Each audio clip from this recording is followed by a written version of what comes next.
Dip it. Mm, Dip it. mm. Dip it. Yeah. Oh, I think we're live. Yeah. What? Think we're live. Really? Ah. Good evening, everyone. And I had a cookie in my. Good evening, everyone, and welcome to the SimRacingHub F1 Belgian Grand Prix, brought to you by Color Magic Printing tonight. So we're at Spa, and on top of the standing, came back on top recently, Mr. Josh Mills with 213 points. That's 3 points over Argenis Riera, who had an unfortunate event last race. We're going to talk about that in a moment. Follows by Janos Magasrevi, really strong Janos Magasrevi in the previous races, a lot of podiums. So also we're going to be talking about that. In fourth position, we got Glenn Cooper and his teammate Otto Acosta from the McLaren team, which wraps up the top five. I'm François Goulet. You're watching the SimRacingHub F1 on GTCQ TV. And alongside me, as usual, Mr. Matt Hartley. Matt, how are you doing tonight?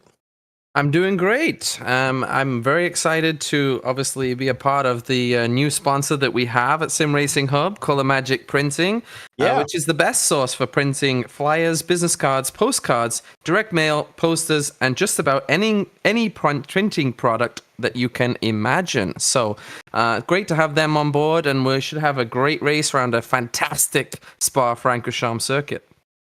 Yeah, well, speaking of colors, I had a lot of colors on my birthday cookie Oreos, so they probably brought that color on my cookies, but I was about to eat my last one, and you stopped me in the meantime. So, Matt, we are at Spa. A lot of things tonight, so before we get in the crunchiness, we have to talk about the latest news in the SimRacingHub, which is a driver replacement, which is permanent now.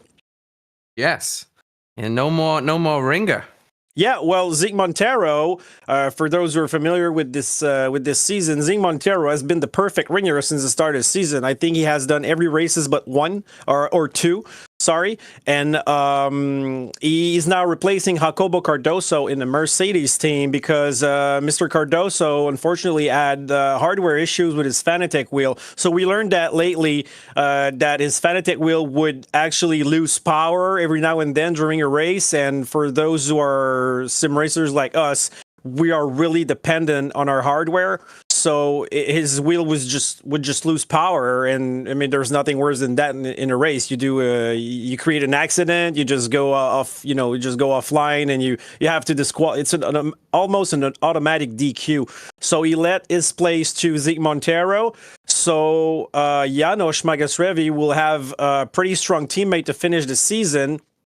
And when we'll talk about the championship standings for the team, we're going to bring that up because they're in fight with McLaren right now. And this is going to be a good, a good piece in the team to help Mercedes stay on top of McLaren. Yeah, and it's apparently Janos has already said that his number one driver spot in the team may be up for grabs today because Montero is looking quick, which not a great surprise around this circuit. Montero has won before, and he's always very, very fast around this circuit. So we'll have to see how that plays out, whether they can get a jump on McLaren that they're racing with, right? Who I believe do not have a full team themselves tonight. Well, so far, but we have seen their drivers come in late sometimes and just start at the back, providing us with a good show. But I have no news tonight that the driver would miss the race. But although I just want to point out that I've had a little cue about the history, because you were there previous years, Matt, but I wasn't. So I just figured out also that this championship has been going on for quite a while. So Zeke Montero has won this race 4 times, which is most of any drivers here. Should have been 3. One of them I should have had him beat. I was in second place, and it should have been 3, but I did not know 4. that. I did not know that. 4. But good pointer. And the previous winners in Spa. So last year was Argenis Riera in 2023. Janos Magasrevi won in 2022. Riera back in 21. Zeke Montero 2020. A guy named Georgiev in 2019. So Ivan Georgiev, yeah. Yeah, is he Russian? Does Now you sounds to me. No, yeah. I think he was possibly Hungarian. He was actually, I believe he had a Canadian citizenship though. So, yeah, Ivan was really really fast in this series for a couple of years. And hopefully one day he will return to the series because obviously, you know, you're fast if you're able to. Yeah, if you win a Grand Prix. If you look at the list right now, Riera, Magasrevi, Riera, Montero, these guys are still at the front of the SimRacingHub grid, and they've been at the front now for almost a decade. Yeah. So, yeah, Mills is Montero the won only in. guy. Mills is the only guy that is really That's able right. to join this championship and with relative ease join that front group. You're right, because his name is not on my list right now. Just to finish with that, Montero won in 16, 17, and 18, and then Magasrevi won in 2015. So it goes back 10 years prior. So this is I like these fun facts. I like to know who won these races in the past. So for the Spa race tonight, we have the tire spec C2 to C4, so it's the middle of the spec. We're gonna have 44 laps because let's say it's a big lap. Yeah, 7 kilometers. It's actually almost double some other circuits. Actually, I'm going to look that up right now. Fun fact of the day. Let's take a look at Monaco.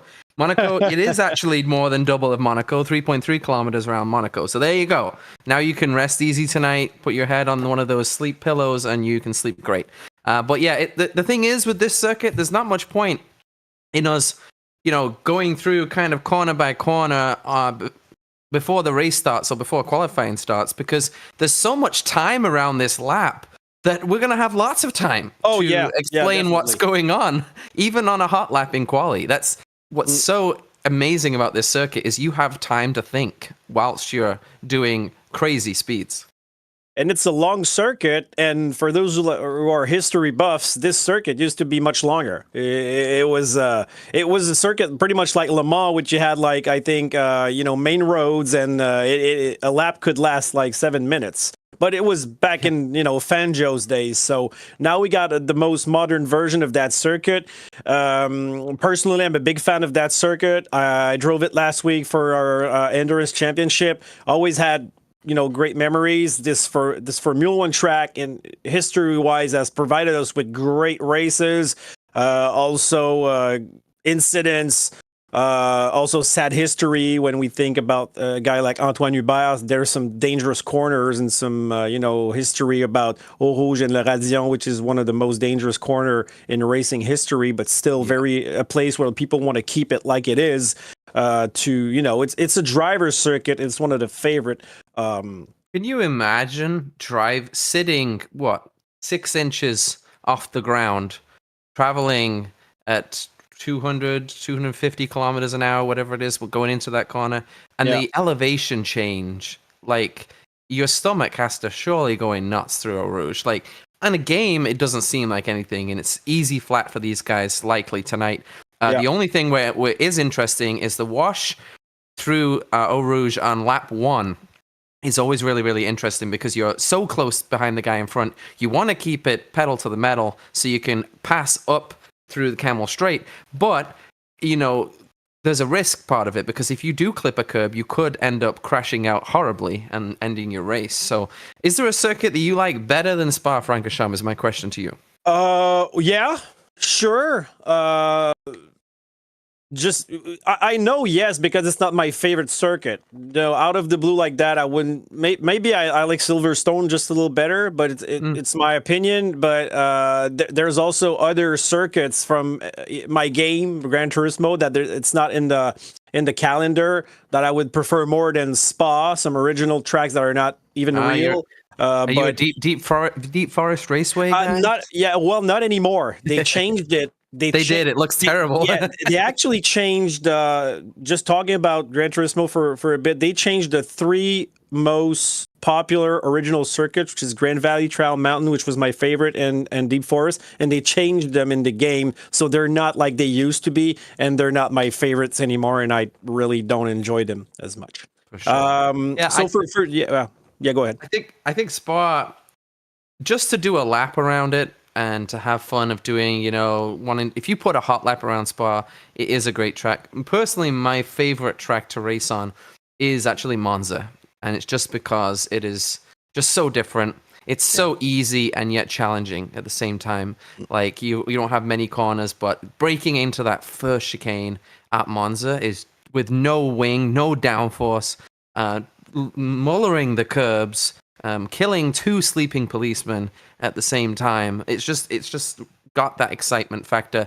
Just something that potentially Spa can sometimes miss on a sim racing game. Anyway.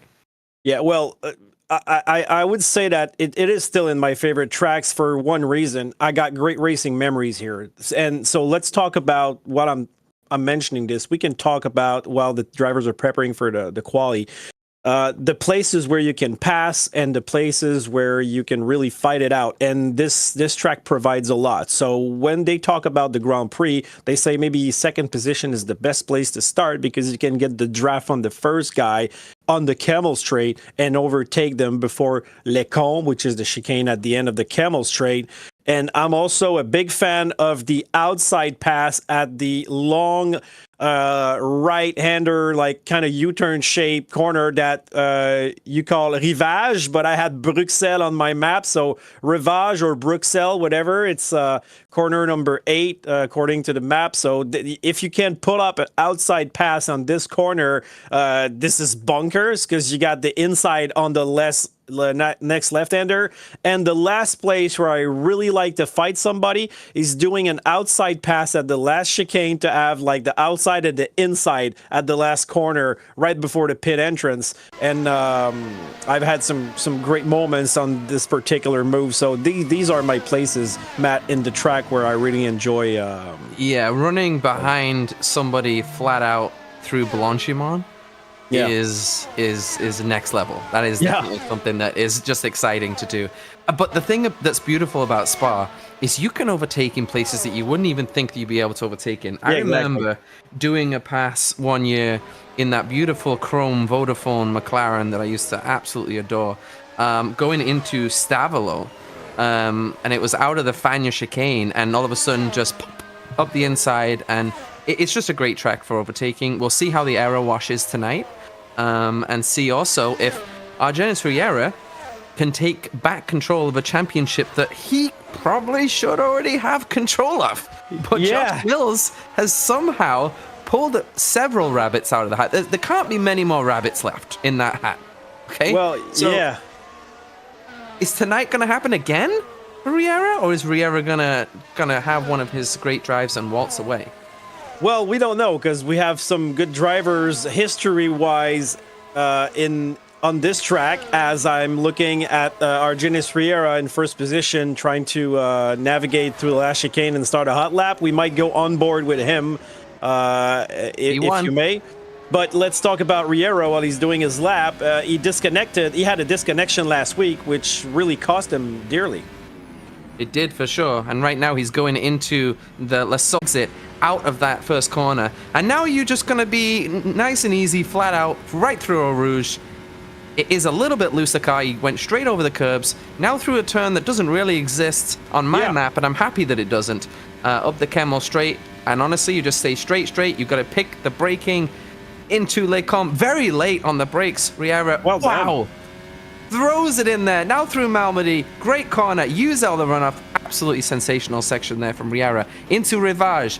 He's not going to worry the apex on the beginning, but he's going to hit a late apex, then get it off quickly to the right-hand side for the corner with no name.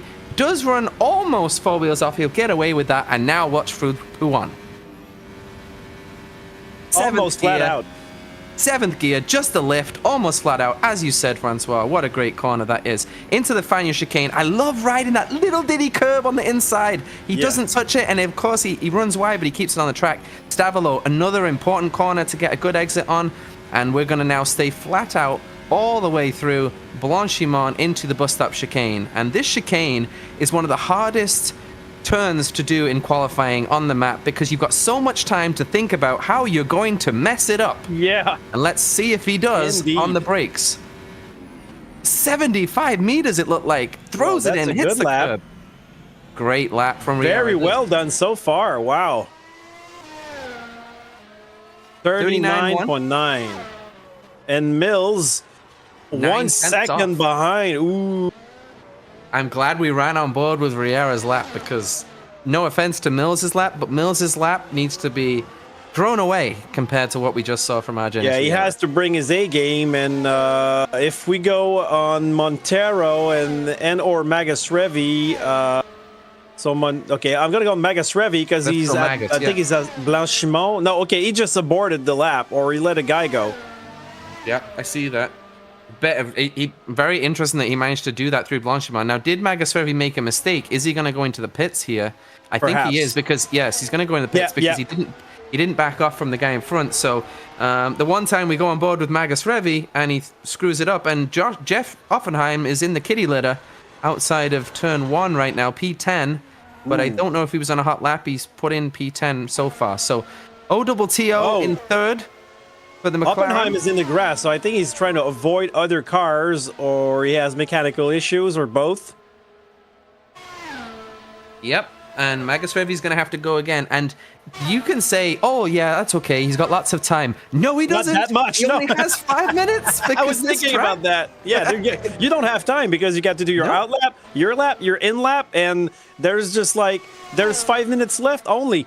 So I think he's going to have to do...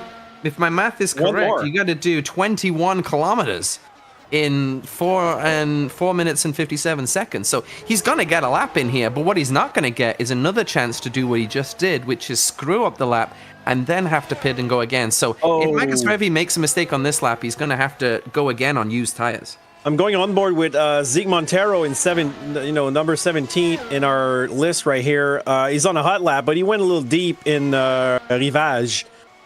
A little bit of understeer.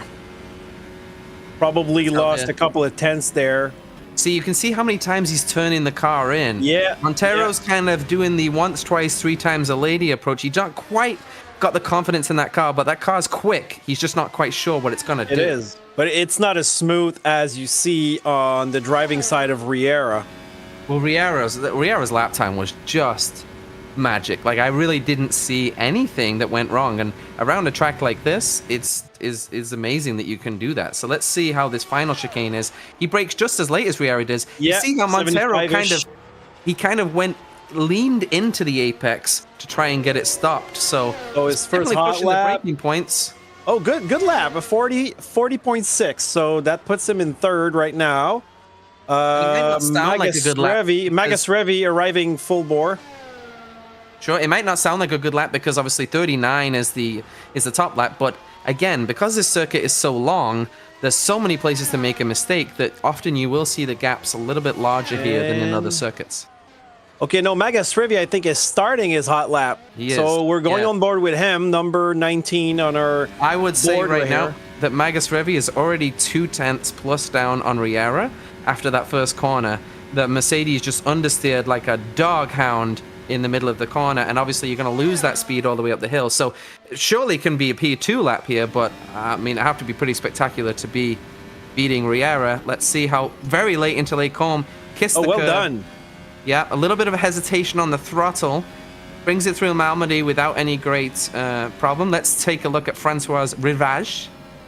No, that's my Bruxelles. Oh, sorry. It's your Rivage, it's my Bruxelles, but you know. It's just a little bit of mid-corner understeer on that Mercedes, but overall, Magus Revi is getting the most out of it. But you see, bigger lift from him through Pouan, which again, you're going to lose all the way up now through the Fagnes chicane. He is going to kiss that curb on the inside. Yeah, that's smooth. Pretty smooth. I like it. That's very, very nice. There's a slower car in front, so should hopefully get out of the way during this section, but yeah, I think he'll be going slow. Well, maybe not. It's going to be a little bit of a problem if he goes through Blanchimont. Ooh. Not what you want to be seeing right here. Not at all. Okay, well done. Well done. But it's a distraction. Is it going to screw up? Magus Revi went really deep in the first part of the chicane, took a lot of speed through the first bit, lost through the second bit. Was a pretty good lap, though. Oh, he gets third position. So, oh, well, he's right next to Mills. So nicely done. That's exactly, except 1,000th of a second, 1 second behind Riera. Now, is Montero going again? I think he may be going again. Actually, Mills too.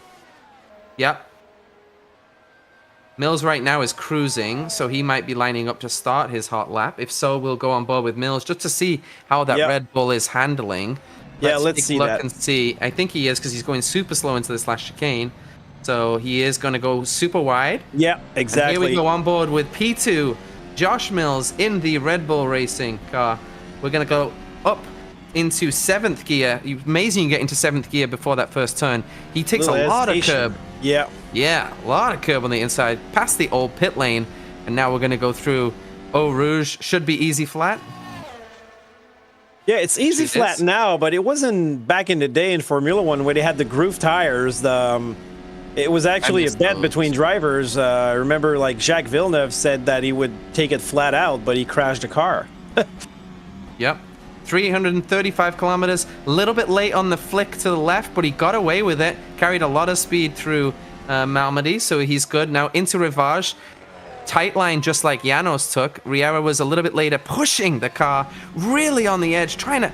Oh, and that looked a little wide. This lap may not count. Do you think it was really limit with the white line? I don't know. I would... Yeah, me too. Yeah, I'm with you on this one. I'm really like, it happened so fast, but I think it might be... To be honest, I don't think the lap is going to worry Riera anyway. Like, Mills is wrestling this car around the circuit. Now, did Montero go on another lap? He is on a lap right now, I think. He's coming down the Camel Straight pretty quickly. So he might be on a lap. And let's see whether he can take over top spot in this Mercedes team. And in the meantime, don't forget to chat with us on the live. What about Josh Mills? Can he improve on his time? Yes, he did. He did. 39.842. So so who do we have still? Okay, so Montero. On a lap. Yeah. P4 going into the final chicane. That was beautiful with Montero. Oh yes, that is how you do it, kids. Stop the footage right there. Now through Stavolo, easy peasy lemon squeezy. Got a bit of traffic. What is with this traffic going through the Ponchimon? Well, everybody wants to see that Grand Prix, so there's a lot of traffic going everywhere around the Spa-Francorchamps track. This one could be a little bit more challenging if they don't get out the way, but I think they'll be okay. Just a little bit of a distraction. Very, very late into the final chicane. Gets it hooked up nicely. A little bit late on the flick back turn. Let's see if Montero can improve on P4. P3. Ooh, wow. And correct me if I'm wrong, this lap was done with old tires, like worn out tires. He did a second lap, did he? You know what? I'm not sure. We're not sure about that, but it might have been that. Which would be extremely impressive if that was the case. Yeah, exactly. Elise Tape, a very good position in P6. Otto Acosta, OTO, best of the rest in P5. Haney finishing a map, or not. Finishing it. I'm looking at drivers who has yet to go into Tape. Elise Tape is just cruising around, and so that wraps it up. Wraps it up for the quali. And there we have it. So it looks like a domination from Riera. Mills' second lap was quicker. It was a little bit wide on one of the turns, but doesn't matter because he would have had P2 anyway. And you said P2 is exactly where you want to start. Now, I have a problem with that because that is insane. You want to start P1 always. But I like your thinking and I like the understanding of it that you, I think you want to be... Being P2 going through Eau Rouge is not a bad place to be. That's for sure. That's what I was actually referring to, and it's not really my thinking more than what history has shown us. Let's say if you can get through the first corner, that's the problem with P2. Exactly. It's pretty much I think like Sochi. When it's such a long straight till the first corner, or is it Mexico? I don't, or both maybe, that you have such a long straight that if you start second, you can take advantage of the draft before the first corner. So that's the exact same thing with Spa. If you're second, we haven't seen it this year with the this actual Grand Prix that happened 2 weeks ago, if I'm not mistaken, before the Olympics, or just at the start of the Olympics, because Perez and Hamilton fought, so Leclerc kind of got away, if I remember correctly. Yep. But usually Leclerc would have been a sitting duck if he had like a Red Bull or a Mercedes behind him just taking the draft without DRS, that is. For sure. When you talk about circuits, that are on the best out there, that one of my favorites, Sochi, is absolutely at the bottom of the list. I hate that circuit. I don't even remember what it looks like. I've never driven it. I probably have, but I don't remember it. I used to like that Korea. Do you remember the? Oh no, it was all these circuits that are coming back in my head now. Do you remember India? Do you remember India? The longest straight I've ever seen in my entire life at India, and it was a terrible track, but just kind of goes into the head there. Well, we like Malaysia. Malaysia was good. Turkey's great. Turkey's good. Yep. Austin, which is still very much in the calendar as the warm up begins. But Austin would be maybe on the live. We should ask people to put their favorite track in and see if there's any unusual ones that come up from anybody out there. Yeah, I made a call because nobody's on the live yet, but usually we have no specifics. Josh Mill's girlfriend around. We got some Elise tape. Elise tape has some supporters, so usually they're showing up and they're sailing a little high, but they might be on vacation. We have some people on vacation. We never know. I'm going to be on vacation in 2 weeks, but I'm still going to be here because I'm not going anywhere. So you're not going to get rid of me, I guess. I think you shouldn't be able to get rid of me unless my girlfriend just snatched me. You have to deal without me for maybe one race. But nothing's sure. Okay. But we got nobody on the live so far, but 7 viewers. I am happy though that we have returning Yas is back. Yeah, we got Jas in the booth, which is back from vacation. So we can hear him laugh. Drivers are doing their warm up, so maybe Mills can actually do that draft pass on the first lap and take advantage of that slipstream on the Camel Straight. This would be nice, so we could have a proper fight. Because I think if he doesn't accomplish that pass on the first lap, I think it's going to be very, very hard for him to catch Riera. Although we never know what's going to happen with Riera. He had some trouble, connection issues last week. We never know for another hardware malfunction. And the two Mercedes driver in 3 and 4 right now. They're in a strong position to score points for their team. Actually, Montero, the next thing about Montero, is he has nothing really to lose. Because Magus Revi, of course, has a lot to lose because he's going for third place in the championship. Yeah. But Montero doesn't. And that's why it makes Montero so dangerous. Because such a short run into turn one. And Montero will easily be thinking if he has a chance of getting out front, that he can make a pass. And you said that there's a chance of making a pass from P2 up the hill. There's also a chance of a 3 wide. A 3 wide could definitely happen. It gets very, very feisty up there. We've seen it before with the Mika Hakkinen overtake. In the past, one of the greatest overtakes of all time. So. Yeah, well, the Schumacher, Zonta, and Hakkinen sandwich. Zonta, that's who it was. I forgot. Ricardo Zonta, yeah. You know what? I almost pulled that pass in one of the last races of our league. We had prototypes, and I broke maybe one car length too late, and I went a little bit too far, but I almost did it, and it would have been a masterpiece. I really thought about that. Like, let's do a Zonta sandwich. But so that's one of the other spectacular things about that circuit. And in my memories, one of my best or worst memory of that circuit is that famous crash in 1998 at the start. I don't know if you ever saw that. You probably did. It's like the worst start of a Formula One race ever. I think Jordan won that race, didn't he? Yeah. Damon Hill won that race. Yeah. if I'm not mistaken. That was, and also that race had many things. I remember everything. I remember the Michael Schumacher, David Coulthard, three wheels on my wagon. Yeah, exactly. So, I mean, if you guys don't know about that race, look it up. 1998 Belgium race. I don't want to get into the details, but when I saw that, I was not really feeling well, and I saw that in front of me. I didn't feel well. I didn't feel bad because of that, but I was feeling bad prior to see that, and when I saw that, I felt even worse. I can tell you that.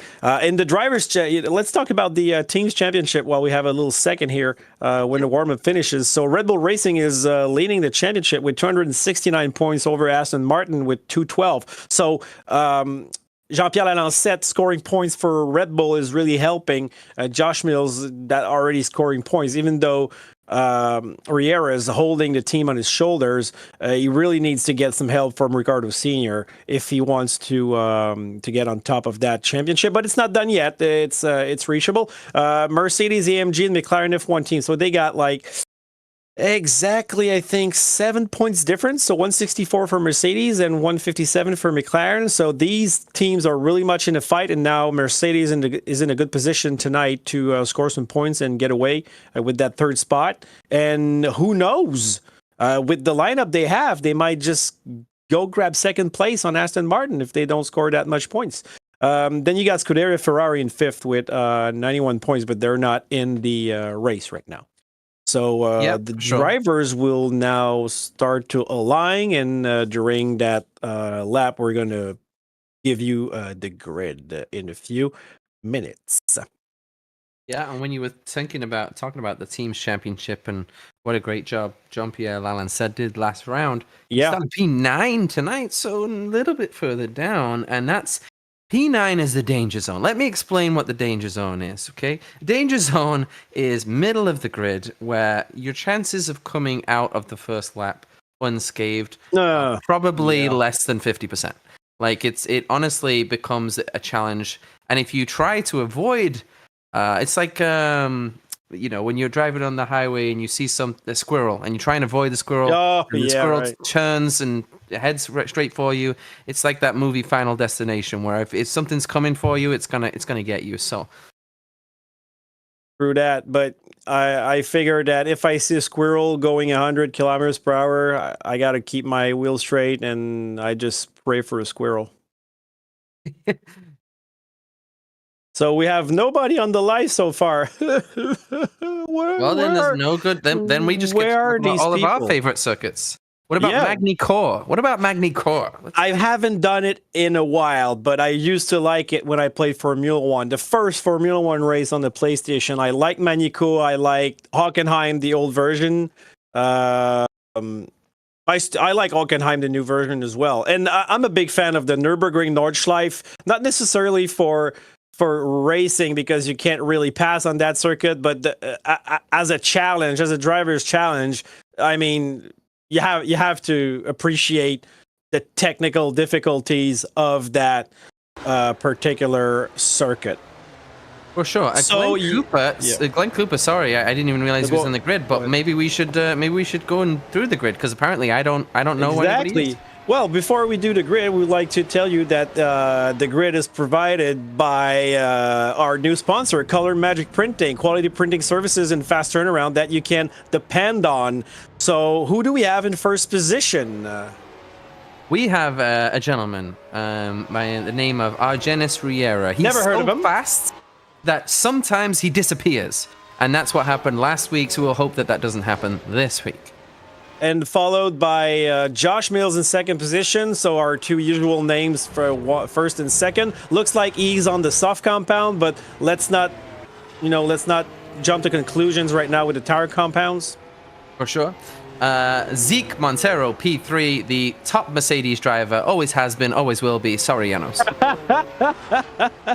Man, you're really looking for it. Followed by Janos Magasrevi in fourth position. Another victor at this circuit for many times. So it's going to be a nice fight between these two drivers. I'm looking forward to it. P5O double TO. You know him so. Otto Acosta for the McLaren. Followed by Glenn Cooper, his teammate on the McLaren team. So right next to the Mercedes, man. This is going to be a good fight between the teammates for the team points. Bill Worrell in the Ferrari, always difficult to pass in P7. Oh yeah, Bill Worrell's he's a tough customer, but Lucas behind him, Elise Tape, so another box office action Jackson pack driver. So we're looking forward in the house for Tape to give us a good show. And the first time this year I get to see his name on our grid walk. Yeah. Thank you. Jean-Pierre Lalancette in the Red Bull P9. Followed by, oh, but wait. Am I seeing straight? There's Jacobo Cardoso. Yep, he's there in the Ferrari. So he's starting P10. But yeah, but he's replaced by Montero for Merck, but he's replacing tonight for Ferrari. We haven't seen that. Nope. Sean Higgins we have seen. He's P11. He's my favorite position. Richard Haney for Williams in 12. Ricardo Senior needs points, P13. Totally. Juan del Castillo, Señor El Fuego in 14 for Alpine. Jeff Oppenheim, the Oppenheimer, is 15th for Alfa Romeo. Thomas Shepard, the Good Shepherd, in 16th position. P17th, Cliff Van Lee Ward is for Alpha Tauri. Stefan Borderson in 18th. Tony Mitsalis, 19th.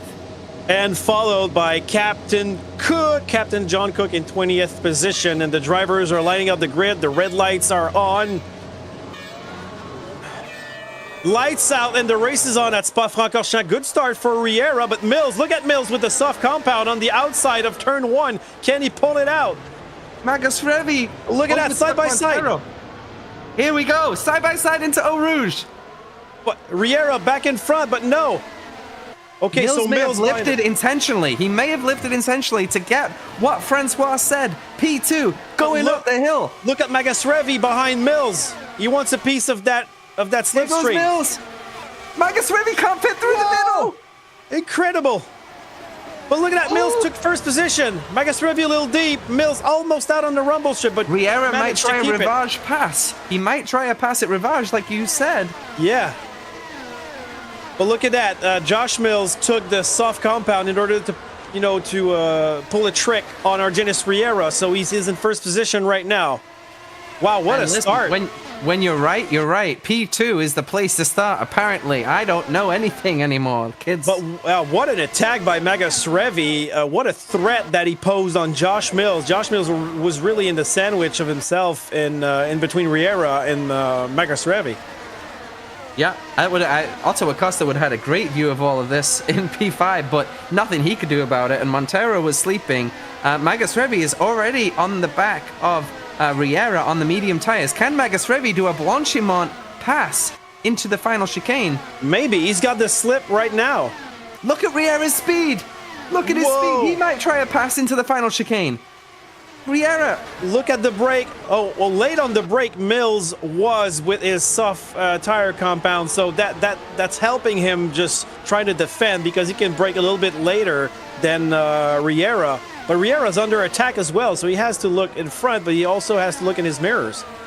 What wing does Riera have on that Aston Martin, though? That thing is a rocket ship in a straight line. Look at Magus Revi here. He's going to be right behind him. Look at that. Really he's right there. In his gearbox. He's close to it, so I don't... They're both side by side, and Riera taking advantage of that slipstream. I think Mills is giving Magus Revi the slip. Magus Revi had DRS. That was close. This is great. What racing. A race! Yeah, man, this is great. That's what we're here for. Hello to Aaron Rabi on the live, by the way. Cardozo overtook Worrell in the Ferrari switch place. Worrell's down to P11. Let's see if there's any big movers. Richard Haney, P8. I believe that he's moved up quite a lot. Yeah, it's hard to keep our eyes off the first pack. I mean, I think that was Montero going wide at Pujon. Magus Revi is going to take the lead of this race. Magus Revi is going to take the lead of this race next lap. I think he might. Yeah, he's he's really aggressive. He knows how to do it on this track. Both drivers with the soft compound. So Riera, let's not count him out. He's on the medium compound, so he knows that he's not in an advantage right now. But there's going to be a turnaround there's going to be a flip of the opportunity, window of performance here. So Riera, Phil. But look who's showing, Zig Montero. Yeah, Montero's still there too. All four of these guys, 1, 2, 3, 4. How close do you like them? But I tell you what, being in front of Riera, going through Blanchimont, you get a mirror full of Aston Martin. That car is a rocket at the end part of the lap. But Magus Revi, will he be in DRS range? I think he will be, yes, on Josh Mills. So we'll see how quickly he can catch him up this lap. Yeah, they're all in DRS range, and also Acosta. Yeah, is P5. These guys, the train is now 5 cars. Exactly, and they're on the soft compound as well. So just Riera with the medium out of the top 6. Mills managed to keep his position. I saw 340 something kilometers an hour on Acosta. He was basically hitting the limiter because he had about a quadruple DRS. And in the meantime, we got Compressor OC2 saying nice fight on the live. Thank you guys for being here. Yeah, we got a nice fight tonight. This is crazy. A very good race to start with our new sponsor, Color Magic Printing. So he's probably really happy, our sponsor, to have such a good show in the screen right now. Definitely better than Sochi, that's for sure. Definitely. What were we thinking with that track? Come on. Castillo, I'm looking, is closing in P11 on Sean Higgins for P10. Is he on fire? No, he's not. He's actually doing quite well. He almost hit the kiddie litter. But I'm looking down the field if there's anybody closer than that fight for P10 right now. And also keeping my eye on Riera, because my lord, that car is fast going into that bus stop chicane. Well, look at Riera and Magus Revi. That's another. They're really close to each other again. So I'm looking at the 3rd position, Riera, trying to get that 2nd position back. Riera has felt the pain of the tires, and now he is going to start to feel the gain of the tires. Exactly. I was about to ask you, when do you think this is going to be flipped? And I think it's right now. Right now. Yeah. Oh yeah, definitely. But Magus Revi can defend with the DRS. 3 wide. 3 wide. Oh, side by side. They touch. Oh, they crashed. They crash. So Riera's in the middle of the track. They're going to... Oh, no, they crashed again in the kitty litter. Oh, no. Shocker. Incredible turnout of events. They're trapped there. It's like watching Dancing with the Stars, except neither of them are stars right now. And Riera is back. Where is he? 15th position. It's incredible. And now there's a big fight. And another crash between the Alpine and I think it's an AlphaTauri back there. Who was that? Was that Tony Mitsalis? Yeah. Not sure. Yeah, it might have been. Yeah. Oh, he's on. What just happened? Incredible. Josh Mills is now going for a Sunday drive through the Belgian forest, miles away from his closest championship rival. Oh my goodness. Contenders out together at Les Combes. Janos Magus Revi and Argenis Riera, unfortunately, tangled together. Side by side, they spun, and then when they tried to rejoin the track, they crashed onto each other again. So I don't know about the damage. I think we might see... Is Riera going into pits right now, maybe? P12, sorry, I'm looking at Broderson trying to make a pass on Bill Worrell, but he didn't. Me too. Let's have a look at the pits right now. So Riera in the pits. He has to do some repairs, I think. Yeah, but what is he going to do here? Is he going to put on the hard tires? Because those apparently are awful. So he's probably going to go soft and go soft twice. Riera will be very fun to watch on his fight back here. But yeah, that's gonna be. How many points can he salvage from this? A lot. I believe you on this one. P3, so Mills, I think Mills is alone. Zig Montero not far behind, and look who are the victors in there. The 2 McLaren drivers, they're gonna score good points in the drivers' championship. They're always there. So Riera is last, and he has medium tires on, if I'm not mistaken. But sometimes he just got out of the pit, so we're not. It's going to be confirmed in a few seconds. What did you think of the incident? I mean, I think as far as racing incidents go, that's gotta be classified as a racing incident. Yeah, I think it is. They were, they were side by side. They barely touched, but that was enough. I think front wheel to rear wheel in order to trigger that. Yeah. And I think at the end of the day, both of them could have lifted. Both Magus Revi could have let Riera go. He had the inside. Riera could have lifted and fought another day. Neither lifted. Both of them ended up crashing. Exactly. And also they got, I don't know if they suffered from the dirty air of Mills that was right in front of them.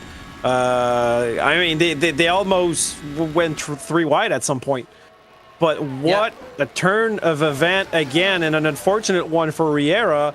But Riera is is so in control and so fast that, it might be a good thing championship-wise, because we don't want to see him just bail out with, a lot of points. So it will be interesting for the viewer to see Riera trying to bounce back. For sure. Battle for P6 here. Jean-Pierre Lalancette has pulled himself all the way up to P6. But look who's in P5. Richard Haney is in P5. Richard Haney is in P6. Not for long. Yeah. But he's still doing very well in the Williams. Yeah. But Jean-Pierre Lalancette JPL is on fire as well. He is flying. So a lot of guys on fire right now. Castillo is not one of them. I miss you during these 2 weeks that I'm not hearing your super jokes. Love it. Love it. I'm going to send you some, I'm going to, I don't know about her, but I'm going to send you some Oreo cookies because you deserve it. So looking at the battle, so for third, Otto Acosta, followed by Cooper, not super close. Lalancette and Haney still fighting it out for 5th and 6th. And Cliff Van Leeuwen and Jeff Oppenheim fighting for 13th position. Riera has the best lap so far, but he's 1.5 seconds behind his teammate Ricardo Sr. How is Senior down there? Yeah, shouldn't be hard to. I think Senior might have suffered from another incident. So Aston Martin, we would say, needed points today, and they're in 19th and 20th place right now. Does not look good at all. No. But Haney not really letting Lalancette go. Haney's right in his gearbox right here on his tail. So that's the battle we're looking for 5th position right now. You don't want to go deep into turn 1 here. He did, and that's going to see that Red Bull scoot away. But let's see how fast Haney is through Eau Rouge. I did notice that there's a few cars that are much quicker than other cars through Eau Rouge, and it's either the draft, which Haney is getting a lot of right here. Oh yeah, this is gonna happen. Goes defensive, then moves out the way. Well, I mean, he had to. He did one change of line, but that was really early, if I'm not mistaken. So he couldn't have zigzag. Oh, Lalancette crashed! Lalancette just crashed. Where is he? And there's silence from the engine. Race over Jean-Pierre Lalancette. His front wing is done. Can he get back? Really? Is it? Lalancette DNF. We were talking about it. Whoa, what happened there? He lost the car at Les Combes and crashed onto the bear. You know what? It reminds me, I think, of a crash he did in Montreal at the last corner. Same kind of things. If I'm not mistaken, he went on the right side at the Wall of Champions, lost the car, came back on the left side and hit the barrier. That looks pretty similar. Wow. Man, it's lap 7 out of 44, and it's just incredible. So and look, that's a spot that Riera has on Lalancette, but Lalancette's not going to score points for his team. And Riera is going to try to salvage. Riera's going to score points. Yeah, I can promise you right now. There's a few things that I know about this Earth. Okay, water is wet, and the other thing is that Riera is definitely going to score points. Let's watch 3 and 4 battle for third. Otto Acosta and Glenn Cooper, the teammates. I doubt that don't take each other out, boys. I don't think they will. I don't think they will. These guys can behave. I think they're gonna provide us with a good fight till the end. They're going to draft each other too. They are sitting pretty right now. Pretty as a picture. And Josh Mills out front is just laughing this up. What's amazing to me, Francois, is not how many incidents we've had, but the talent of drivers that have exactly involved in them. Yeah, it's the front drivers that are making these errors. It's not the guys who are new to this series or in the back. It is the guys that are experienced out there. This track is still catching them out, and I think a lot of these collisions, they're at high speed, and also, the cars don't have a lot of wing on them. They don't have a lot of downforce, a lot of braking power. And sometimes you can see some more incidents. So, yeah, I was really surprised. Let's put it that way by this particular incident because these drivers have managed so far to be so close to each other so fast with the drafting and everything. So I thought this would go on for quite some time, but that crash just stopped all the battles. And as we're watching third and fourth position, the two McLaren drivers. Still battling. I think they're going to exchange some positions here, Matt. Yeah. Third and fourth, and they're going to have some fun. But fighting, and we have to point that out. Fighting in a race is not a good way to gain time. But these drivers, they're not quite fighting. They're just following each other. And if they pass each other, it's with the draft and the DRS on the Camel Straight, which is not slowing anybody down. No, and there doesn't seem to be really any error wash here at all, which is really interesting. But yeah, Glenn Cooper put his fastest time last lap because he got the DRS and slipstream from Otto Costa. The hard thing is when you get into situations like this, where you're not quite close enough to pass, you have to, if you're not on the radio with each other, which I think these two guys probably are, because Glenn Cooper said that last week there was a few words that he'd never heard before spoken on the radio from Otto Acosta, so I would love to know what those words are. Please tell me afterwards. We might have kids watching our program, so we'll have to filter that in order to be able to provide these words to our audience and viewers. But when you race with your teammate, if you have a teammate on track, do you prefer, Matt, to have him on the mic, or you prefer to be in your bubble? No, I think you have to have him on the mic, and honestly, yeah, I agree with that. One thing that I like about it is, you'll be on the mic and you'll be talking. It's all game, it's all race. You're not talking about like, hey, did you catch the 49ers game the other day? Like you're talking about, how much fuel do you have? What is your tires like? Yeah, exactly. Yeah, exactly. Like fuel is a big one because it's like you can go across the line, you can do a fuel check of how much each one of you have, whether one of you is using more fuel, less fuel, because these guys do have the movable boost or engine kind of remap system that they can use. So the use of fuel is a constant game, and I think easily Otto Acosta is going to breeze by Cooper here. Yeah, Acosta had a good launch at La Source, so I'm pretty positive there's going to be a pass here on the Camel Straight. And I remember, do you think these drivers also have crew chiefs? Some might use it. Cooper's gonna stay to the inside. I do like that when your teammate is overtaking you. Interesting though, Otto Acosta didn't open the DRS. Why did Otto Acosta not open the DRS?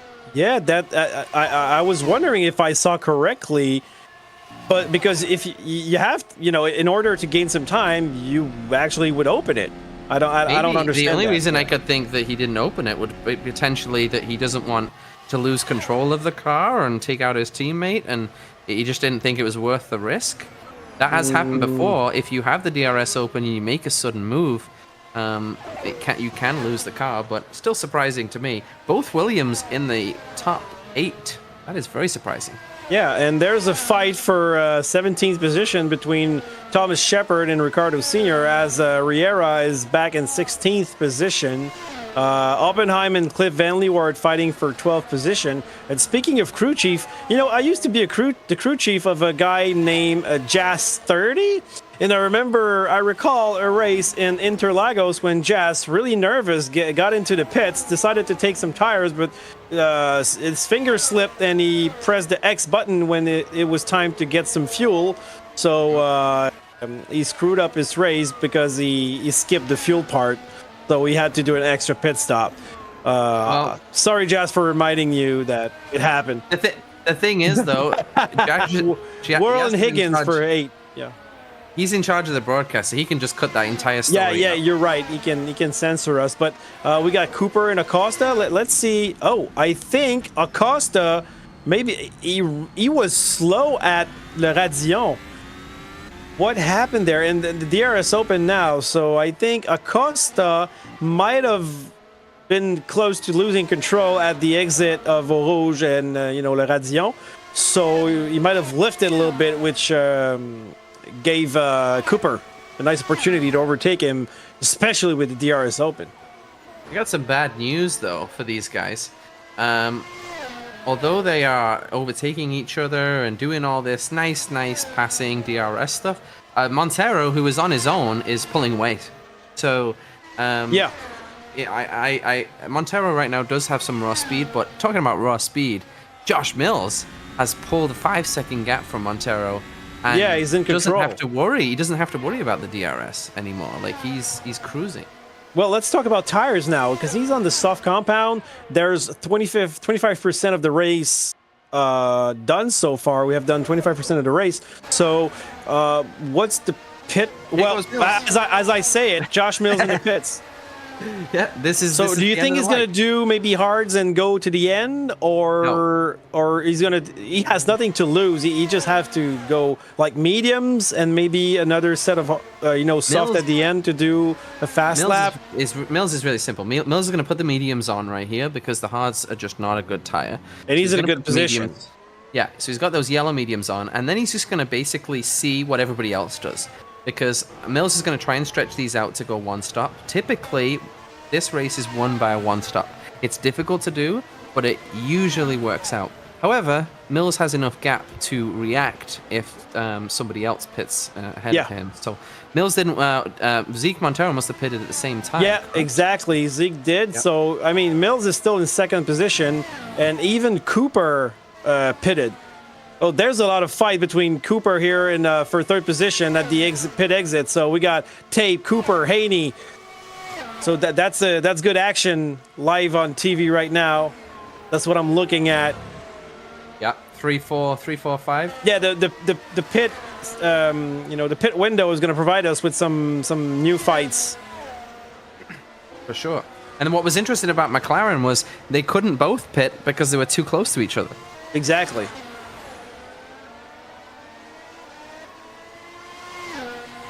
So Magas Revi is going to come up behind Bill Worrell soon enough.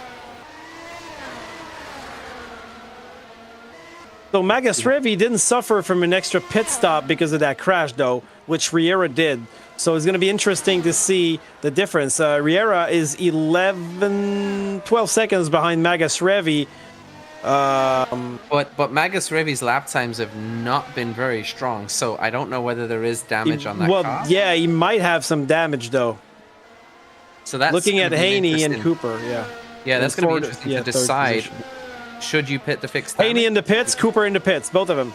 Oh, let's see a pit battle. What about Tape? No, Tape still going, but he's on the medium, so no worries there. And just so you know, in RFactor, the pit time, the time stationary can vary. Oh, Cooper! Worrell and yeah. He couldn't get into his grid spot because Haney's grid spot was so close to Cooper's. Because there's a lot of things going on. I think that's Worrell with Sean Higgins on track. So that's the problem with the pit. We see that people are fighting, but some of them are in the pit, some of them are on the track. So there's a Ferrari, a Williams, and a McLaren. What a sight. Like old school, 3 wide, Zonta sandwich right here. Can the McLaren put it off? Worrell was so close to touching that McLaren. That. Otto Acosta, OTTO, he just did it. Of course Otto did it. Otto didn't even blink. He lives for this stuff. That's what I like about the Camel Strike. 3 wide at the end, like going almost 300 kilometers per hour. That's bonkers. I don't think Acosta knows how close Bill Worrell was to the back of his car, but he doesn't mind. No, he doesn't care. Cook and Cardoso for 17th. You know, we're having some fights here. Glenn Cooper, Richard Haney. One thing we need to talk about, Haney jumped Cooper in the pits. Haney's having an absolute balling race, isn't he? Yeah. True that. Because Haney's P9, but Haney's pitted. Oh, nice. Good position for Ricky Haney, ladies and gentlemen. But he did take softs again, though. So that means that Haney must be going to pit one more time. Yeah. Probably for a medium compound at the end. But Cooper took reds as well, so Cooper's also going to do a two-stop. So these guys are all committing to the two-stop. Otto Acosta came out on the yellows. McLaren have split their strategies, ladies and gentlemen. There's another car in the pits. I think that might have been like an AlphaTauri. Not sure. Elise Tape, you said they have many fans out there, and he's in P2 right now, so they'll be happy to see. Well, he always had some supporters on the live, so that's where I was referring to. While I'm looking at Juan del Castillo and Otto Costa on the inside at Lecombe. Nicely done. Not very hard. Textbook pass. Stefan Brotherson, the McLaren, the Alfa Romeo, 3 wide again with the Williams. I think that's Sean Higgins. No, that's Ricky Haney. Sorry, we were mentioning him. He just did a pretty nice pass on Glenn Cooper here, taking advantage of the back marker, but not a back marker. Sorry, just taking advantage of Brotherson's slipstream for the Alfa Romeo. Sorry, I said back marker. I didn't want to be. No. Yeah, that was for position, but. Yeah. Guess who's in P10 and who's in P11, Francois? Brotherson and Hoppenheim. The two alphas. Yeah, they're always together. These guys, they're like good waffles. They can't separate themselves. Brotherson is having a really good drive. But Luca's behind Oppenheim. Yeah. That's a scary thing to see. That's not what you want to see. I mean, you know what? I'm looking at the images, and it looks like one is like on slow motion, and the other one is just on fast forward. Yeah, Riera might do a pass out of Blanchimont because his car has been electric around the section. He does not want to wait. His car is repaired. Riera. Yeah, it's gonna happen. Will he do it, or will he wait for the DRS? He will not wait. Bye-bye. Yeah, there's no time to wait. Bust-up pass. Love a bust-up pass. Bust-up passes aren't just for old people, ladies and gentlemen. Hey, if I can find that footage, Matt, there's a race I did there, 6 laps with GT500 cars in GT5 like 10 years ago. That was one of the best races of my life. And I did an outside-inside pass at that chicane for the win on the last lap. If I can find that footage, I got to show it to you, man. This was incredible. Yeah. That's good memories. I'm just thinking about it. One thing that is very interesting. Argenis Riera is in P10. Yep. He's points pitted. already. Yep. We know that he's already. Magus Revi's in P14. He's also pitted. But Riera somehow has jumped up ahead of Magus Revi. Yeah. By quite a distance. 9 seconds on the circuit. Like, Magus Revi's lap times have either been super slow or something's not been. I see it. Yeah, because Magus Revi just pitted 2 minutes. There's some terrible lap times out there for Magus Revi. I would love to know what's going on with that car. Through that, but they're also really not on the same schedule pit-wise. You know, I think that we're lap 15. Didn't Riera pit like maybe 10 laps ago? Yeah, but the thing is it's not going to matter if he's already 9 seconds ahead of him. You're going to catch a pit stop. Here is Riera on Broderson.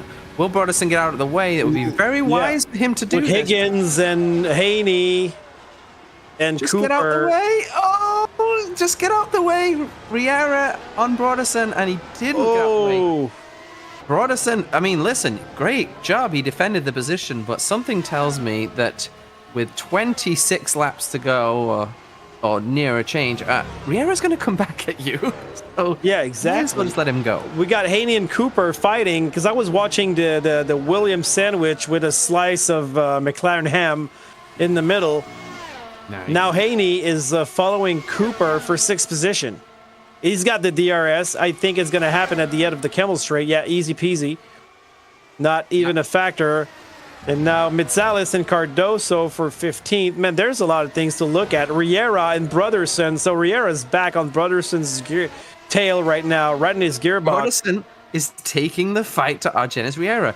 P16 though, Jacobo Cardozo, he's got a face full of sparks from Tony Metzales' Alpha going through Eau Rouge. He's going to look at the inside. Tony sees him coming. Oh, Riera really wide at the corner with no name. And wide up Huon too. Riera's done a full lap of the circuit looking at the back of Steven Broderson, and this is fantastic for the league because Broderson doesn't have to get out of the way. And no, he's legit for position. Broderson does more practice than anybody you've ever seen in your life put in laps, and I love to see that he's got to the point where the fastest guy, one of the fastest guys in North American sim racing, cannot just breeze past him round the outside of Blanchimont. Round the outside of Blanchimont. Whoa! What a move from Riera. Incredible. I just see. Wow. Okay. Bunkers. Another really box office move from Argenis Riera here. What was a big whirl? Bill Whirl and Haney side by side. Turn 1 for 6th and 5th. And then look at Cooper. Look at Cooper. What he just did on the inside. Incredible. Glenn Cooper just passed on the inside following Richard Haney. Both guys on Bill Whirl, which is, ladies and gentlemen, a tough customer. The insane pass right there. And look at that. Cooper will pass Haney with the DRS at Lecombe. So double pass from Glenn Cooper within just a few corners. Oh, what a race, man! Broderson had the DRS on Riera, and I thought he was going to go for it, but Riera just took out a towel or a glove and just slapped Broderson across the face, going around the outside of him, Blanchimont. That was quite and Magus Revi overtook Juan del Castillo for 12. We missed that a little bit. It happened really fast, but yeah, no, we were busy. And who's got the fastest lap, Matt? Let me guess who it's going to be. Zeke Montero has the best lap. But he's 10 seconds behind Josh Mills. Elise Tape. Did he pit yet? Because he's in P3. Let me see. He's on the medium tires. I doubt that he did. No, he's still going around. Oh, what? There. What did we see there? There was a wing. Was a front wing. Who's missing a wing? I think that might have been Ricardo. I think that was Ricardo Sr. I think it was an Aston Martin wing. I'm not sure. Yeah. Ricardo Sr. is in the pits. Yes, so it was. I think I saw a sponsor for. I thought I saw JCB on the wing. But in the pits. Oh, look at that! Senior, I think, hit the wall at the outside. Senior has issues with his car. Look at his car is fuming. His engine will blow within a few seconds. So we have Janos Magasrevi, P12. He's going to be overtaking Cliff Van Ward in the Alpha Tauri. Should be like taking, candy from Francois Goulet. But which side is he going to go? Inside, outside, inside, outside. Sometimes the easy passes are even more difficult than the hard ones because you kind of second guess yourself a few times. But Magasrevi's up to P11. Ooh, man, that was crazy. Yeah, I saw the wing. Wasn't sure if the sponsor was JCB or Color Magic Printing. Might have been Color Magic Printing on the wing. So, I mean, another good, TV spot for Color Magic Printing. Our new sponsor, High in Color. What a race to start with the sponsor. Yeah, what a race to start. Seriously, this delivers. These guys know. Go to www.colormagic.biz, and color spelt the American way, not the British way. So we're missing a U, but we don't miss you here. Well, if you guys need, flyers, business cards, postcards, direct mail posters, and just anything, any product that, you can imagine being printed, Color Magic Printing can provide it to you. So it's fun to have a sponsor that can really provide a good quality of product to our viewers. So look it up. There's a big mess going on right now because you've got back markers coming up against Argenis Riera for position because he's coming back through. What position is Argenis Riera in? 6th right now, just past Bill Whirl and Elise Tape. So we're going to have a look at him because he's going through the field. What if I told you that he was only He is only 4 seconds away from Glenn Cooper. In three wide. Look at that! Incredible. Are these cars going to crash? No, they're both wide, out of bounds. Oh, did you see that? What? The comeback for Whirl almost hit Riera. Elise Tape just took Argenis Riera's best pass of the day and blew it out of the park because he did it on Argenis Riera. Wow. I'm speechless. This is great passes. Great passes. Is it the best race so far that we've seen? We have seen there was a few good races like Silverstone and everything, but this race seriously so far provides incredibly. Josh Mills is having an absolute boring race. He's missed all. Yeah, but I'm sure he's happy about that. And Montero as well is having the no man's land race, but us as viewers, we're looking in the midfield right now and everything that's happening and unfolding. This is just incredible. This is box office. Formula 1 101, SimRacingHub F1 on GTCQ TV, sponsored by Color Magic Printing. You're looking at this. This is the best show on sim racing that you can have. And look who's in the pits. Riera in the pits. Yeah, he's gonna need to kind of fix his morale after just having 2 cars overtake him. I don't think Riera's ever had 2 cars overtake him at once. I don't think he probably knows which way is up right now. So they might take him out, shake him around a little bit, but Riera's going to do his final pit stop of the day. And this is what's dangerous about Argenis Riera, is that he's going to come out in P13, but we know he's going to move forward from 13. But look at the Alfa Romeos. The 2 Alfa Romeos battling each other. Brotherson, Oppenheim, side by side. And the pass is done. Riera took the hard tires. Yeah, I'm not surprised. So he's going to finish the race with these tires. Yeah, but I'm surprised that he because he started on the mediums. Yeah, and he went medium again. Wait up, yeah.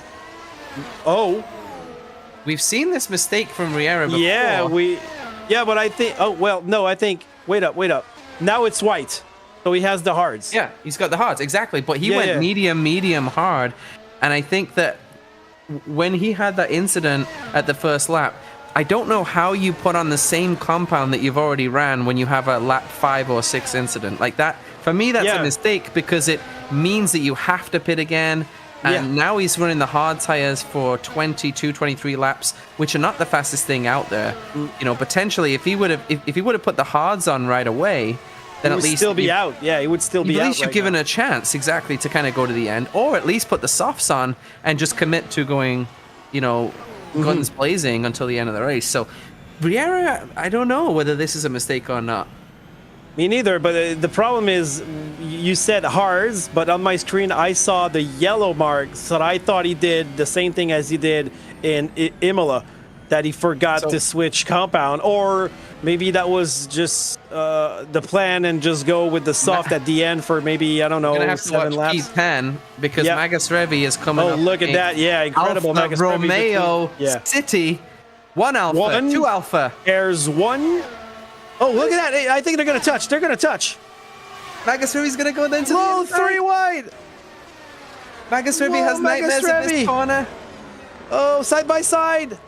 Is there enough room? Well done by Magus Revi. Whoa, man. And well done by Broderson. Look, there's a Juan de Señor del Fuego on the inside of... Oh, okay, no, that was close. But the Alpine of Juan del Castillo, he smells blood right here behind his 2 red cars. But well done by Magus Revi. Wow, man. I have to give Broderson a lot of credit there because Magus Revi's race was in his hands, and Broderson totally. Look at Oppenheim and Del Castillo. Del Castillo and Oppenheim side by side in the chicanes. Oh wow, this is great racing. They touch. Who's in the wall? No, I thought it was going to end in the wall. Somehow he kept it out of the wall. Well, I wouldn't have put my hand between these 2 tires, but look at Del Castillo coming back super strong behind Oppenheim. No, thank you. Just get out of the way, because look at that. Can he outbrake him? Oh, this is gonna be. Do the outside. Do the outside inside. Boo. No. Boo. Outside inside, please. My Please, favorite move in Spa. That's my favorite. We haven't seen a pass in 3 corners. Please give us some action here. Yeah, come on. I go back to Stefan Brodersen because honestly, whoa, yeah, side by side, that was nice. To be that close, he got the pass done on his teammate. Now he's got an Alpine in between his teammate, so he's up to P9, and he let Magasrevi go without letting him go. It was great driving from him. Absolutely great driving. So what do we have? I think that was a Ricardo Senior back marker with the Ferrari, so that's not for position. And on the live, we have 6 viewers, but we have yet to see no specifics. So Josh Mills probably kicked his girlfriend out of the house so he can focus, or she might be on vacation. No, I think she's driving because they have such a gap out front. Oh, you're right. It doesn't really matter. She took the wheels. Driving. She took the wheels. Sorry. 13 seconds. It doesn't seem like a lot, but 13 seconds around Spa is like the length of a straight. Like Montero will not be seeing Mills at any point of this circuit, so it's not like Monaco where sometimes you can kind of see them going into watching Haney and Tape for 5th position. Tape arriving like a mad train into the bus stop. Yeah, exactly. He was about to show his nose on the outside, but Haney just blocked that line. So Tape cleverly waiting probably for the slipstream on the Camel Straight. Yeah, and keep it clean, boys, because both of these guys have had great races so far. Oh, yeah, definitely. Magasrevi overtook Bill Worrell. Worrell's in the pits, that's why. Yeah. Okay, yeah. Okay, look at Tape. Oh, he's going to have to lift. Whoa! Did you see that? Rouge. What? How did... I'm speechless again. I just can't... I thought that Tate would lose the car. That's what I thought. Tate literally decided, I'm either going to make this pass or I'm going to die horribly in a crash. And guess what? He made the pass. Great. But I doubt that Tate knew that he would pass him so early. No, but he didn't lift. How did he not lift? Like that's wild that Tate thought, I'm not lifting no matter what. Doesn't matter where I pass him. There's been some great passes here. It reminds me of the Olympics. You know those weightlifters? They lift, and they lift as hard as they can. And if their arms break, it doesn't matter. They're going all in. It's make or break, and he made it. It's the OWTO Acosta approach. I'm going, and I'm going. Speaking of Acosta, he's in no man's land in 3rd position. He's in sleeping it out because he's got the medium tires on, so he's 10 seconds ahead of his teammate who's got the soft tires on. So Otto's tires are going to last longer. Montero, I mean, in P2, he's not going to... If Mills goes out of the race, we could see Montero's 5th victory around the Spa-Francorchamps circuit. Mm-hmm.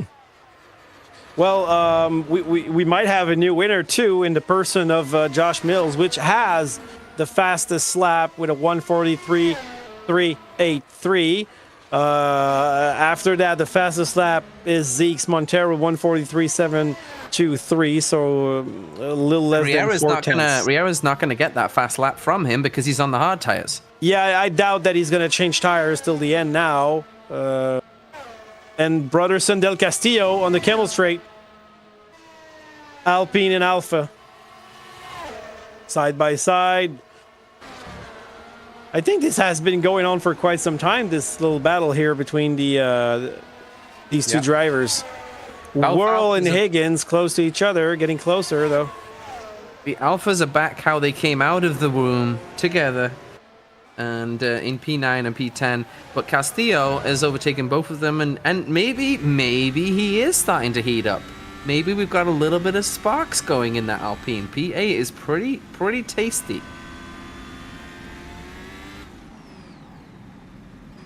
Incredible. Meanwhile, Richard Haney, cruising. Just a solid, quiet drive in P6, picking up some great points right now. Hopefully that continues on. Aston Martin still getting 0 points so far. that's not good. Luckily, Jean-Pierre Lalancette tasted tire wall earlier on in the race, so that helps. Riera on Hoppenheim for 11th, 10th. Sorry to cut you. And Oppenheim just like lawn, mow the lawn just a little bit there. I think he was afraid of Riera. Get the hell out! Get the hell out of my way! And look at that. He's got his teammate Brotherson. But this is going to be interesting because Broderson had a slightly different approach to his teammate with Riera. Broderson fought Riera every single inch. So let's see if he does it again. Hey, we have no specifics on the live, man. She just came here. Just came in. Target acquired. Stefan Broderson. In reach in exactly 35 seconds. Jeff Oppenheim, fend off, over. Oh, he lifted out of there. Boo, the second boo of the day. But Oppenheim didn't want a piece of Riera. Let's see. No, go ahead. Riera overtook Broderson last time around the outside of Blanchimont. Exactly. It was the greatest pass we've ever seen until the next pass that we saw, which was even better. From Elise Tape, I think it was. I think he's got the best pass of the day. I think he's got the best two passes of the day, actually. But True that. It's hard to pinpoint, really the best pass. We have seen so many. So do you think Brotherson's going to be a tough customer like he was earlier? Sure, why not? Yeah. Same place, almost. Look at that. But yeah. I would. If Riera goes around the outside of me again at Blanchimont, I think he would be. He's coming like a mad train. Look at that. And I'm gonna read no specifics comments in just a little moment. Where we're watching Riera. Not quite. I think he will wait, but he's gonna grow impatient. Oh. And there goes Broderson. He gives up the place. Oh, so she has been sacrificing her connection for Joff with all the bandwidth. And internet has been glitchy due to a tropical depression that just rolled through. So I'm trying to do my part as crew chief. Okay, well done. No specifics. You have to sacrifice your internet. Stop watching your soap operas, on Netflix in order to, get Josh the best connection so he does not do a Riera and disconnect at the end of the race. T12, Sean Higgins, Bill Wall. Yeah. Oh, wow. This is... And another... Look at that at the exit of Le Radillon. Easy peasy. Letterbox is open. Sean Higgins has my favorite position, P11. So now, Riera, where is he? He's 5 seconds behind Señor El Fuego, Juan del Castillo. Is Tape catching Cooper? That's something that I would like to take a look on. And is Tape going to pit again? He's on the soft tires, so I assume he is going to pit again. So I think that Cooper and Tape definitely have to pit again. OTTO may try not to, but he might not have to try not to, if that makes any sense, because he's on those yellow tires. I've not been keeping track of Montero, but Montero is racing a whole load of nobody in the Ardennes Forest right now. Yeah, exactly. He's doing his Mercedes Blitzkrieg on his own.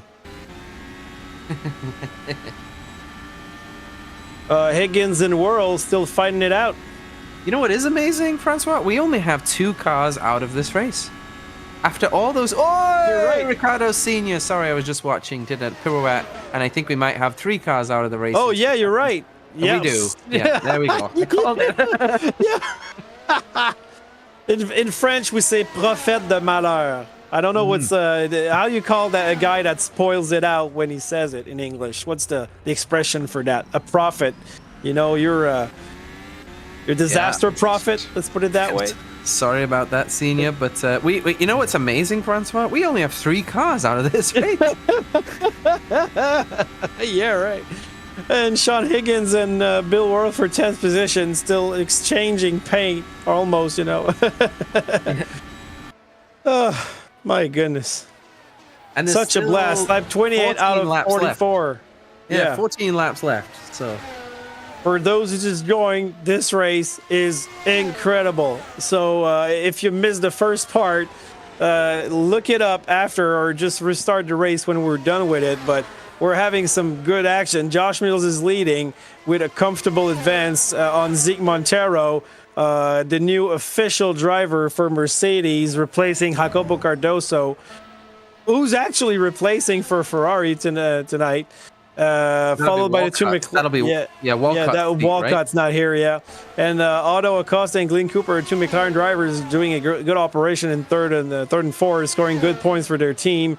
Elise Tape, now is in fourth position. Tape, I think Cooper is in the pits, but and Janos Magasrevi got involved with Argenis Riera in a little crash, not a big one, just a little one at Lecombe, and these guys lost a ton of time. Riera had to go pit and repair some damage, but Riera's in 8th position and going strong, climbing up the field.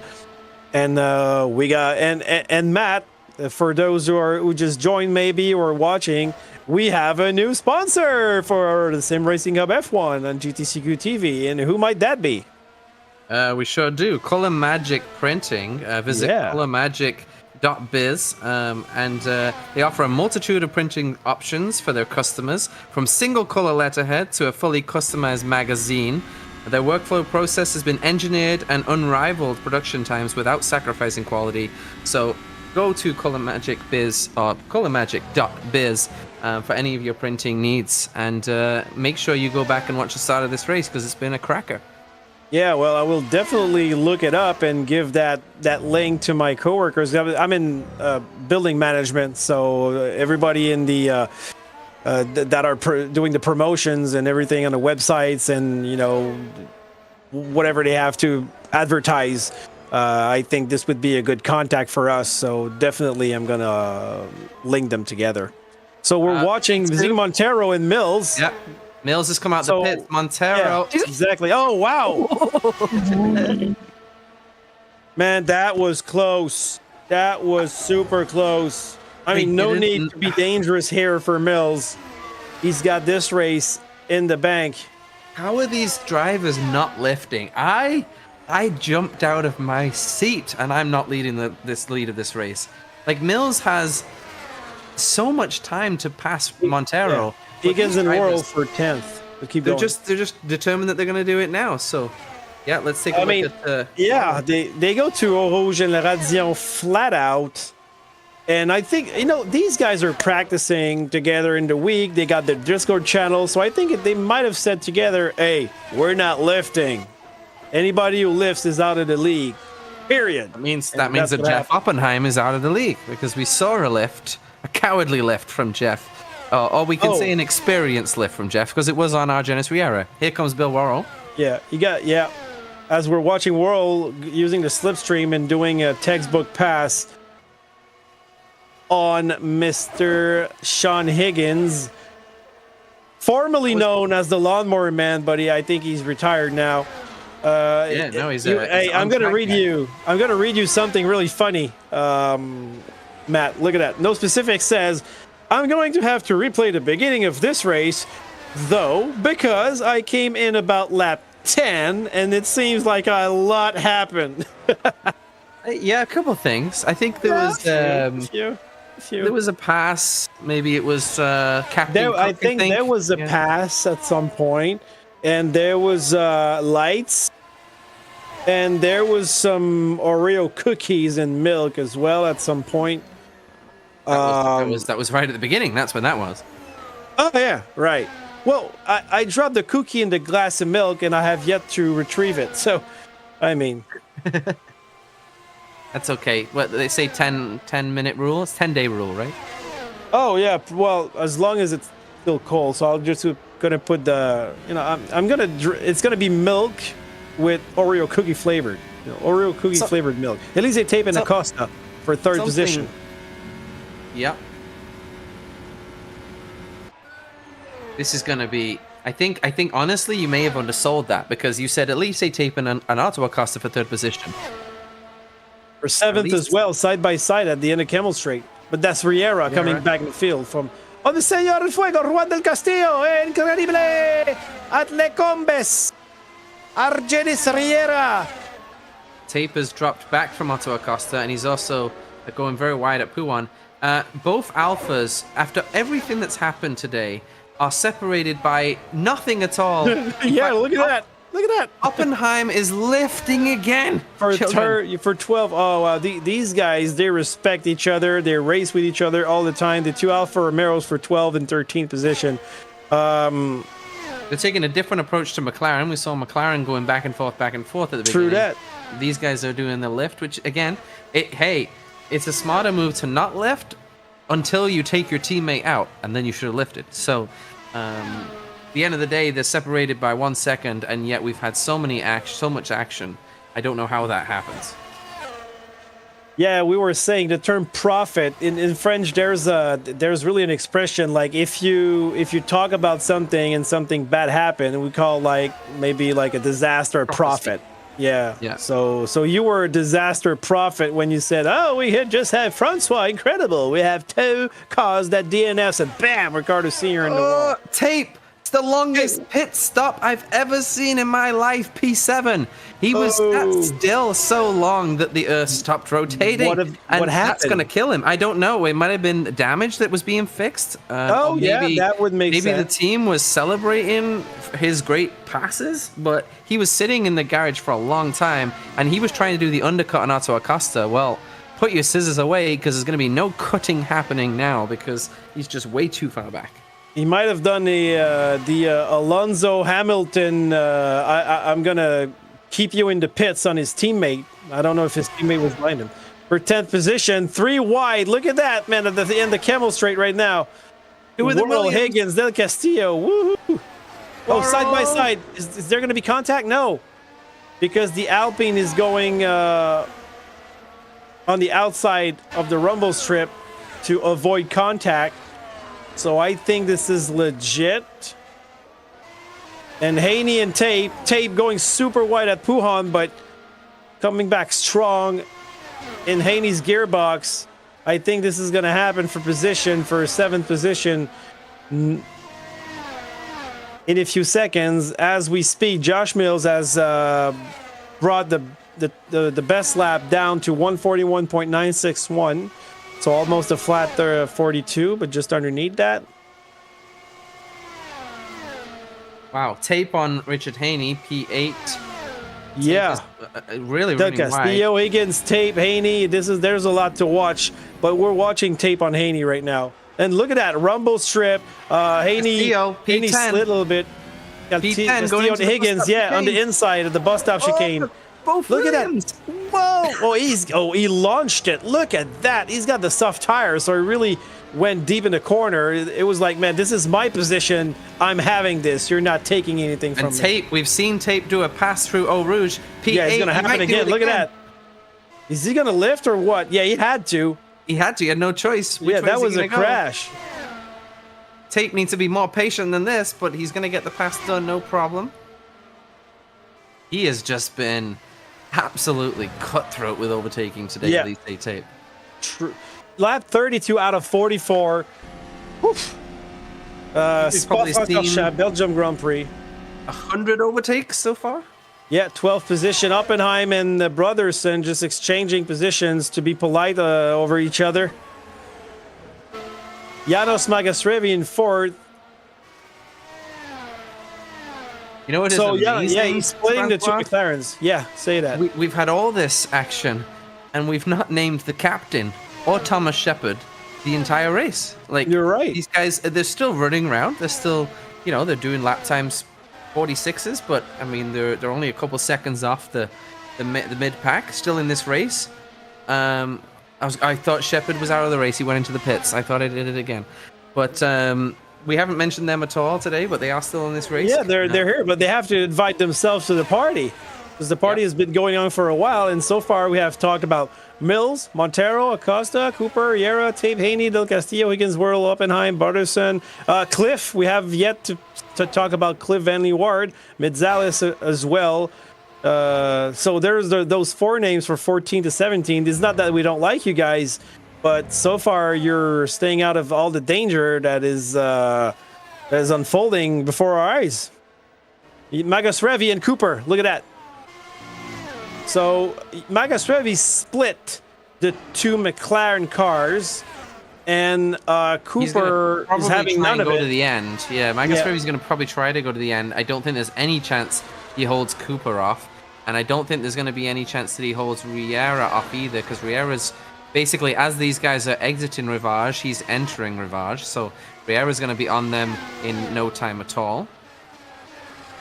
Haney is now entering Rivage as well. So I think that's what Magasrevi is kind of aiming for right here, is probably a P6 finish.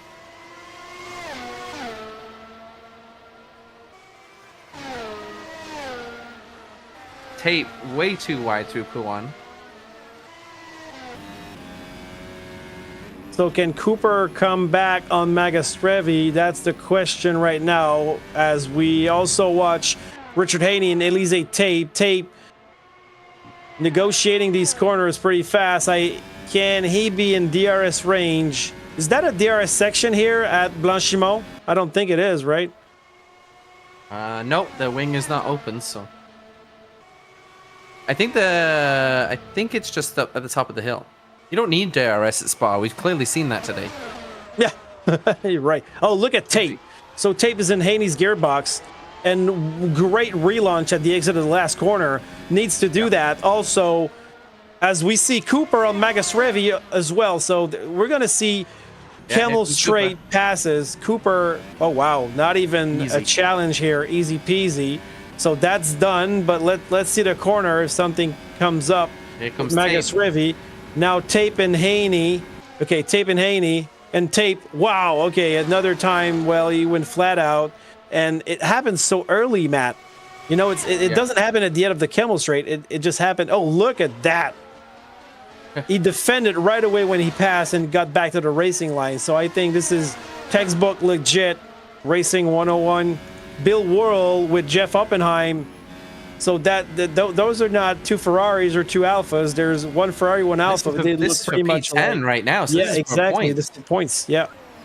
So Jeff Oppenheim had been following his teammate to a misery of 12th and 13th position and thought, you know what? Neither of us are going to score a point here today, so I need to get the pedal to the metal and get myself in the points, and that's exactly what Jeff has done.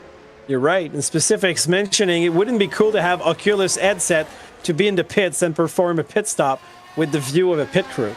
Yeah, pretty much. Oh, there's fuel everywhere.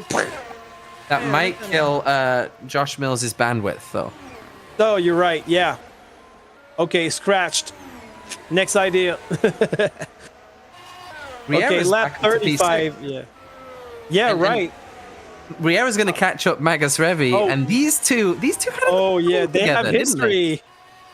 So for those who haven't seen the start of the race, Magasrevi and Riera have history. We're not going to tell you what unfolded or what happened, but let's see what's going to come by for the next 9 laps remaining. Will there be drama? Will there be something? Will there be nothing? That's what we're going to see in the following laps. Sponsored by our new sponsor, Color Magic Printing. I mean, it started British and it ended up kind of a little bit like Barney the dinosaur, but that's all right. Barney the dinosaur? Yeah, the purple guy. Yeah. Oh, yeah, right. I've never actually watched that show. Sure. Worrell and Brotherson. Yeah. For 11th. We're watching the same race, aren't we? Yeah, it's weird, huh? Yeah. So Worrell fell out of the play. In fact, Worrell's going to go back for a pass on Broderson. Yeah, it's going to happen right now on the inside of Lecombe. Another clean pass. Again, these guys are fighting for P12. Sorry, for P11, which is my favorite position. So, of course it is.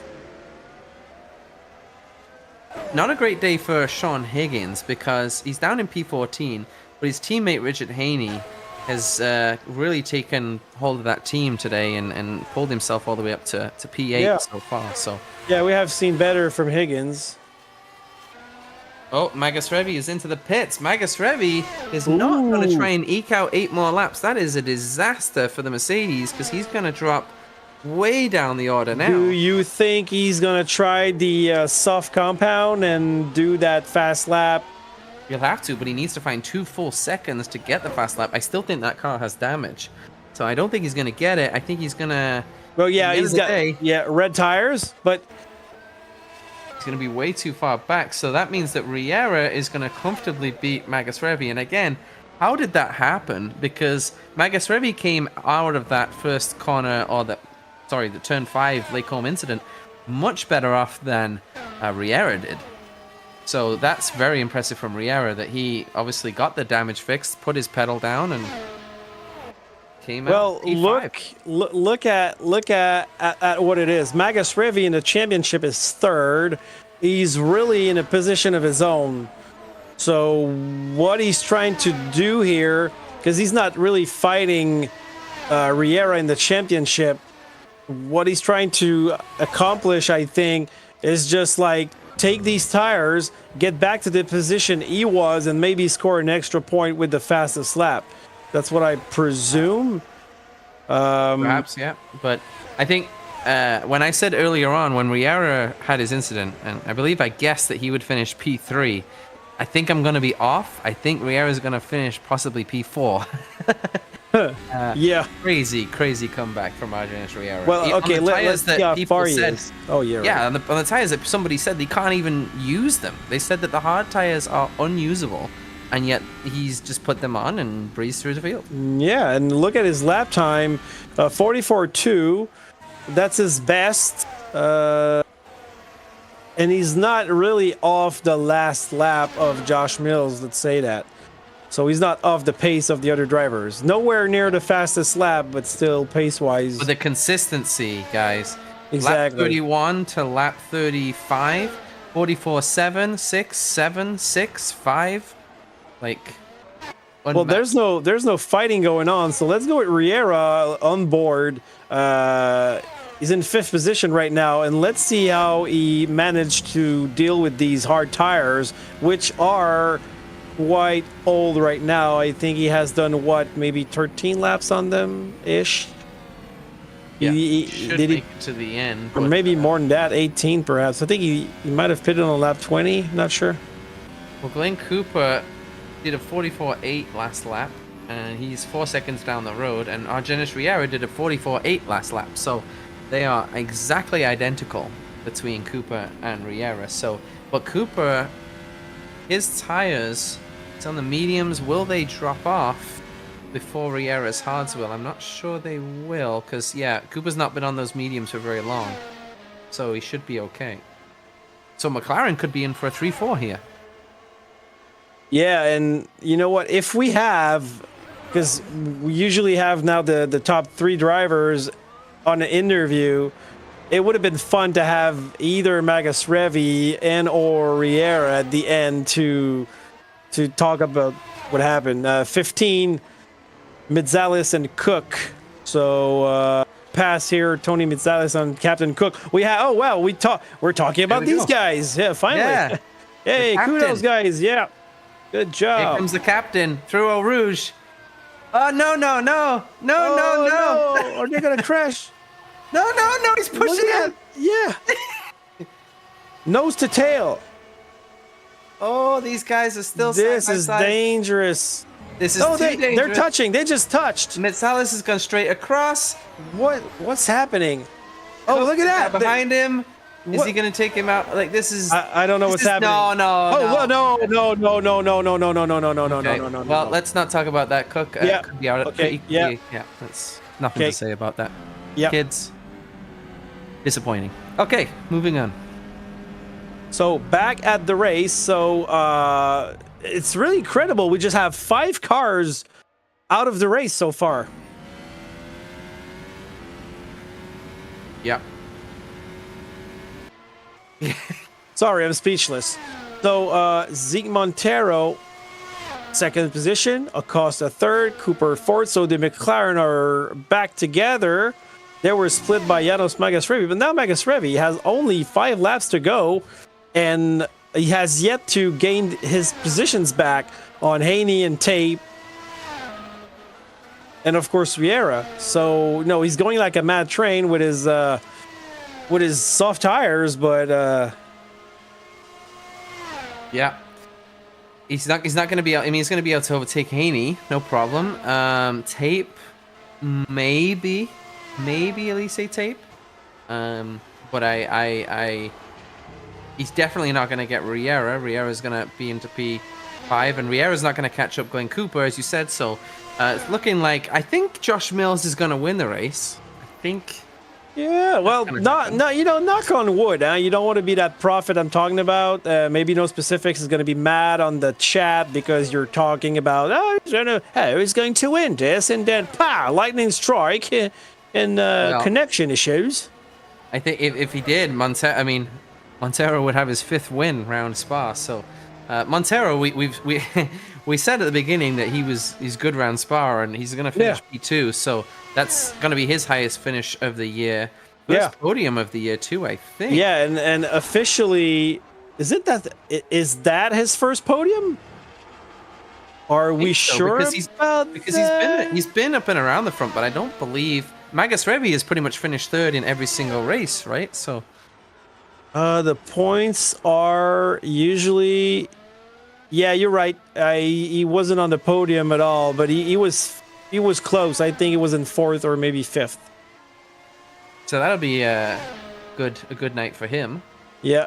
So Sean Higgins, Cliff Van Ward for 13. There's thing put in Cook and Mitsalis like they're fighting for 16th position, real close to each other, but they're both in the pits. I don't think none of them wanted to get out of their cars. No.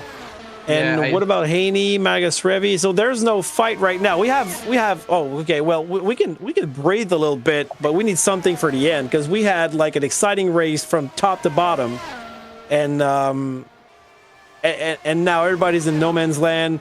Magus Revi 2 seconds behind Haney. So that's what we're gonna watch right now.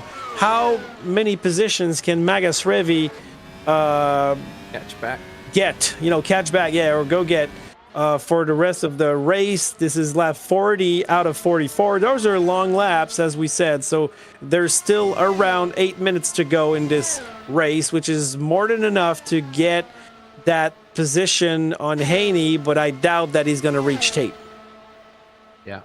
And you said that Cook and Mitsalis don't want to get out of the cars, but don't worry about that. I'm pretty sure SimRacingHub is going to help John Cook get out of his car for the next race or two, because there's definitely a suspension coming after what just happened. So it's I can't believe what I just saw. We've seen the good, the bad, the ugly. The ugly. Yeah. I was actually watching that movie today. Yeah, we've seen all of it today. That's for sure. And speaking of suspension, there was a lot of broken suspensions today. and Jeff Oppenheim has overtaken Stephen Broderson for the 700th time. These guys are giving a show. P10. They're back in P10, and they're so now they're fighting for P10. Are we going to see an Alfa Romeo full-on battle? Yeah. Oh, but Magus Revi is closing the gap on Richard Haney, so I'm keeping an eye on it for 7th position. It should happen pretty soon. If not at the bus stop chicane, it's going to happen at Eau Rouge and Le Radion. Pretty sure about that. It's a shame for Haney, because if he goes down to P8, which is looking like it's going to happen, he's going to get 4 points for his efforts today. But honestly, deserves more. Yeah, he would have thought more, but these guys are just so fast that they've been able to claw back. That incident was so early on in the race, it gave them enough time to claw look back. at that corner exit from Magus Revi. Not even easy. I mean, Haney is a sitting duck right now. Whoa, I doubt it. I mean, this would be super dangerous. He has to lift. So Magus Revi had to lift. It's going to make him lose a little bit of time on tape. Yeah, but he gained so that's not tape in front. Tape is... Okay, that was tape up front, so tape is 4 seconds in front of Magus Revi. I think maybe Janos can put it off for the rest of the race. We might have another pass on Elise tape from Magus Revi before the end of the race. So we're going to be watching that with great attention. Well, Magus Revi put in a 43.5 last lap on these brand new soft tires. Josh Mills put in a 41.8 back on lap. Well, this was a couple laps ago, but he did. Yeah, that was a few laps ago, but still. He did a 41.9 on lap 31. Mills has just been absolutely flying out front. Oh yeah, definitely. I can't wait to ask him question regarding qualifying. Why is there such a big gap between him and Riera in qualifying? Yeah. And then in the race, Mills has got all the pace in the world. So is it because of no specifics taking the bandwidth? We don't know. Yeah, We find but out. no specifics haven't seen. There's a problem. No specifics about spoiler alert. But we have to talk about the race in its entirety. And since you haven't watched the beginning, I was about to mention the great strategy from Mills at the start. I mean, this is something that created all this mayhem, all these situations. It wouldn't have happened if Mills didn't get that proper, efficient strategy at the start to go grab that first position. And look at Magus Revi behind tape. So it's going to happen sooner than later. You can see him, you can smell him. Yeah. You can catch him into the corners. When you see him, you automatically find 0.3 of a second. Automatically. Yeah. It's like a shark in the water, smelling blood. Yep, and I when you talk about profits, something that made me laugh was at the beginning of the race, Janos, who also works as kind of the steward or commissioner of the league, not one of the stewards, but he runs the league. He said, "Good luck all. Keep it clean, especially at the end of the straight."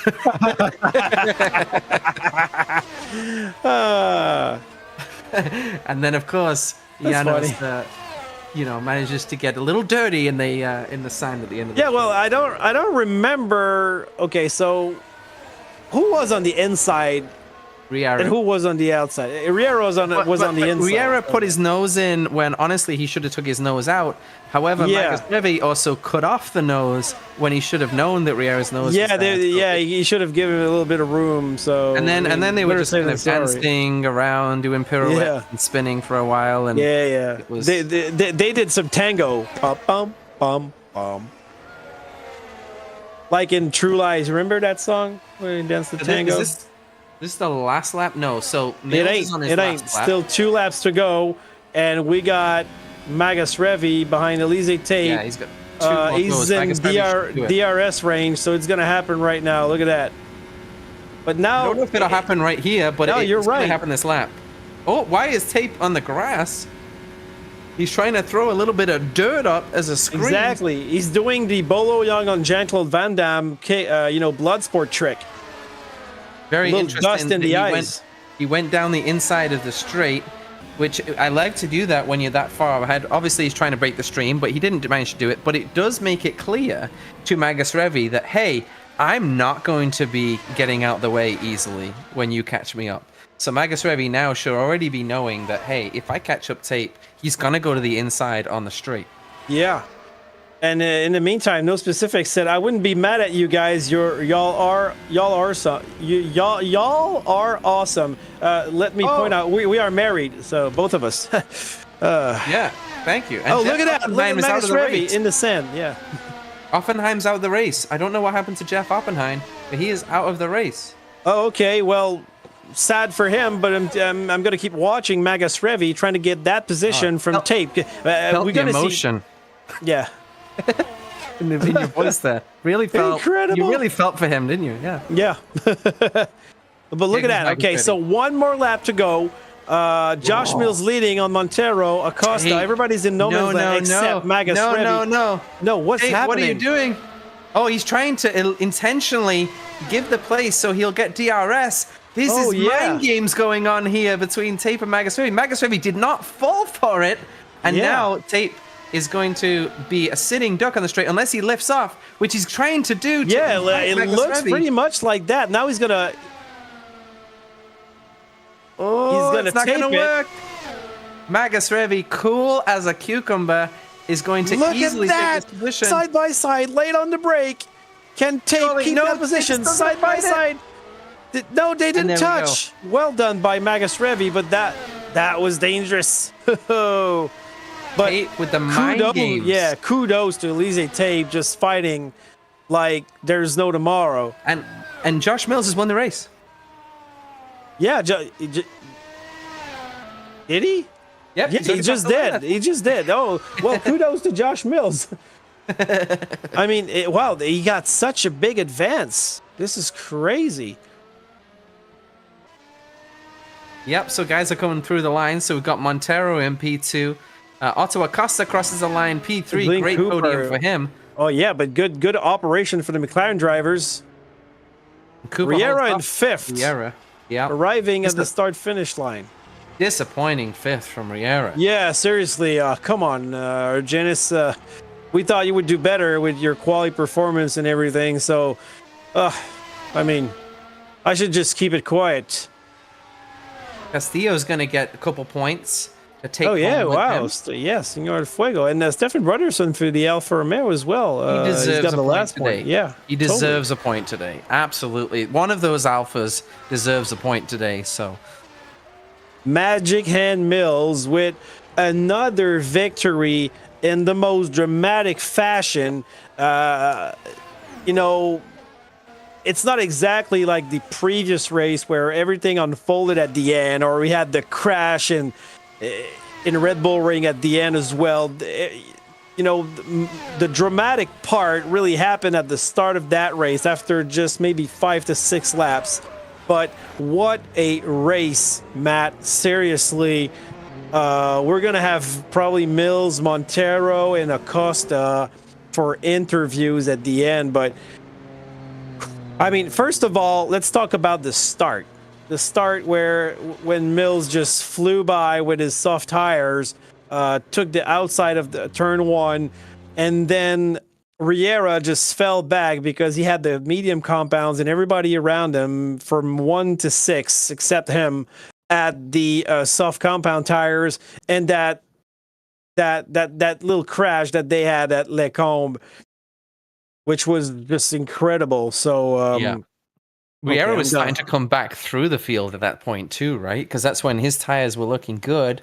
Riera had the hurt and the pain already, and then he got a lot more pain. He came off a lot worse than Magus Revi did, and he came through. They both came in to finish 5th and 6th, so you would think small incident, right? No. Yeah. It was, they were in last place basically.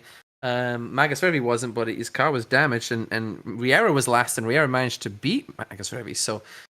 Great comeback fight. That's why you don't give up when you have the speed and the pace, because you never know when you can come back, especially at Spa. Like I said, the gaps are a little bit bigger. We had 9 drivers finish on the lead lap, which is still pretty impressive because we've seen some races where it's been 4 or 5. So credit to everybody that managed to finish on the lead lap. Well, that's a long lap as well. When you remember Monaco, when if you finish on the lead lap, you're that's such a small lap that it's a good feat. But in this lap, it's a longer lap, so I'm not surprised about that. Also, all the battles we had across the board, we were talking about Riera and Magus Revi's entanglement, but also not just the crash itself, but the time it took for them to get back on track. So they lost time, but they also lost time because they crashed onto each other in the kitty litter in the sandbox. So that was not helping them because they might have lost maybe an additional 10 seconds. Fortunately for them, that was not the fastest part of the track. If you're standing still and people around you are just flying at 300 kilometers, you're losing way more time than if people are just passing by at 100 and 150. So now we got some drivers that joined us on the chat. We got Otto Acosta, Janos Magasrevi, Zeke Montero, and Josh Mills. Matt, who would you like to cook first? Well, we're gonna have to ask as a translator, by the way. Magus Revi is going to translate. So there you go. Translate to Ezekiel. And for me also. No. Yeah, I can understand what Acosta's saying. So let's start with Josh Mills. The reason is I can't get over the 41.8, and there was a 41.9 best lap in there. When you're out front, 24 seconds cruising, and you show that pace. Where was that pace in qualifying? Like, why was there such a big gap between Riera and you in qualifying? And then in the race, I'm not even sure that Riera would have been able to beat that today. Well, I can't explain the gap in qualifying. That's he's too fast. But during the race, it's all ERS management, managing the battery. And I went couple laps without using it, so I had a full battery to deploy on my fast laps, and I just did that over and over again since I did have a gap back to second place. I had the luxury of not using it for a few laps, so that's why you saw those lap times. It's just 100% battery deployment. So And crazy. yeah, my question for you, Josh, is about the start, because we saw you take advantage of that soft compound. So is it because where you were on the grid, you decided that if I start second, I'm gonna start on soft, and try to grab that first position and hold on to it? That was the plan all along. Well, I knew starting first was going to be tough for Argenis to keep. So, the draft is so strong. Yeah, exactly. Yeah, I called it. I called it. The call for softs really was just overall pace over the race. Get the softs out of the way and get onto the preferred tire, which was the medium. Okay. I have a question for Montero. First time on the podium this year. We had to look that up because we weren't sure.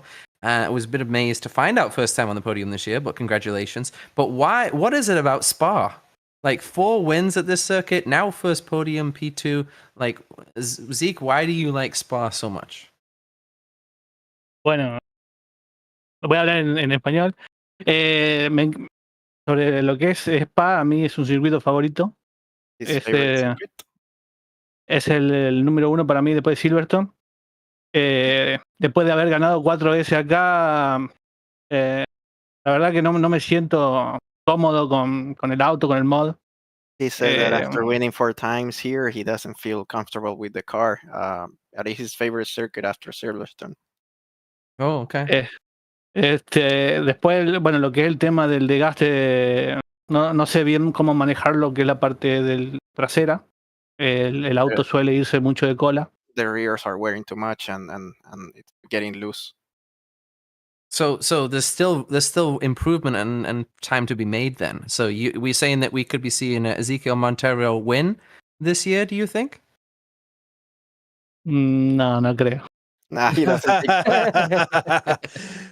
Well, for me, I'm just happy to see, Zeke, that you are permanently on the roster now. You have provided us with good box office action since the start of the season as the preferred ringer. So congrats on your permanent job for Mercedes. You guys are very much in the fight for the drivers' championship against McLaren. So I just want to say that it's really enjoyable to see you run around, and we're looking forward to for the rest of the season to have you for the Mercedes team. And I'm sure Janos is glad to have you as the replacement teammate as well. I'm not sure about that. No, yes, I am very happy because All right. our goal is to win that constructors championship. We know the other one is between Josh and Argenis. Yeah. Well, both of those drivers, of course, one Red Bull scored points today. The other ended up in the wall. And one Aston Martin scored points today. The other ended up in the wall. So Mercedes, you guys did do a good job with that. And talking about 2 drivers that both scored points, McLaren doing what McLaren do, P3 and P4. Split the strategy a little bit, Otto, on the tires. We saw that you took the mediums when Glenn took the softs.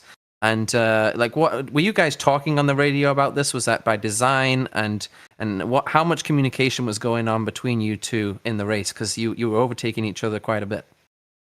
Yeah, it's not part of the plan, but it was. It came up as we were found each other with too big of a gap in the front, too big of a gap in the rear. So we say let's keep switching positions because the draft is so strong on this track. We try to take advantage of that. Now, as far as the tire strategy, I like the medium better. I thought the mediums were a better tire, and he continued on the soft on the second stint. In the end of the day, it didn't make any difference. Well, it was really nice to see you guys. When you qualify, you were behind a Mercedes, and it's fun to see you guys perform because so far in the season you have been steady drivers, providing good points, always there. Not a lot of DNFs on your parts. And we were like, okay, the Mercedes are strong here, and they're right in front of the two McLarens, so they're going to score good points on the McLarens if the two McLaren drivers do not manage to overtake them. But now that something happened with the Mercedes drivers, you guys really took advantage of that, and it was really nice to see you be really focused and disciplined in your way to negotiate the track. And that's what we talked about, me and Matt. We're like, okay, these two drivers probably talking to each other, and they're taking advantage of the draft. They're just overtaking themselves on the camel straight because that's the only part that that wouldn't be affecting your lap time. So this is really congratulations on that. And I just want to know, like, you guys are always cooperating like that. Exactly. That's your mindset. Let's try to win as teammates and put the team over personal results. Well, there are team orders in there. I finish ahead of Glenn all the time. Those are the team orders. Joking aside, we always work together. We've been friends for a very long time, me and Glenn, and we always work together during practice. What the starter strategy is going to be for the race, and try to get the best out of the car, even though we are miles behind the group ahead of us. We feel like we are maybe ahead of the midfield at this point. I don't see that changing, but if we keep finishing races and scoring points, double points, we should be in the mix for top three manufacturers at the end of the season. And guys, next race will be the Dutch Grand Prix at Zandvoort. So, in order quickly, Josh, how do you approach that race? Are you a fan of that track, or is it a place where you think some action can happen? Because I know we all know it's a old school track, small track, hard to pass on. Yeah, I think it's gonna be fun. I raced it for the first time last season, so I've only been there once. Don't particularly remember too much about how the race played out, but it is going to be very hard to pass. A bit like Hungaroring, I'll assume. Yeah, they look alike. Quite a few passes there, though, so that hopefully we'll see a little bit more action in the sim racing. There is the front straight, so hopefully there will be a little bit of passing there, and especially, well, you're hoping so, because it might look like you have to pass Sargenis Riera at some point if the qualifying pace continues. So hopefully there will be able to be a pass there. And unfortunately, thanks for joining us, guys, but neither of you are going to win the driver of the day, because Elise Tape, for me, takes that home, and if you won't know why until you go back and watch the race, but I think he's going to be my driver of the day, Francois. You know what? I think I'm going to go with you on this one, because you really provided us, especially at Eau Rouge, with all these passes and fast, fast negotiating these corners. So yeah, okay, Elise Tape's got the driver of the day for me as well. So that's it. I think you're right about that. Well, thank you guys for being here. This was an eventful race. Seriously, Silverstone was really good, but I think this one just reached top one in our book for the most exciting race of the season. A lot of things unfolded you might not have seen, but some other things happened in the back of the field at the end of the race, so we lost a few cars there. But thank you for being here.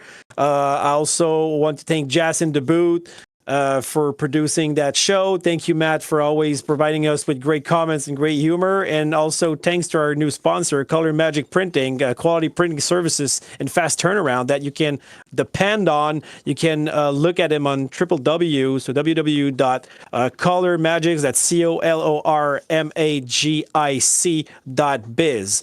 And we'll catch you guys in 2 weeks' time in Zandvoort. Keep in mind, we got a race in 2 weeks, and after that, there's going to be a race the week after, so we won't have that 2-week pause.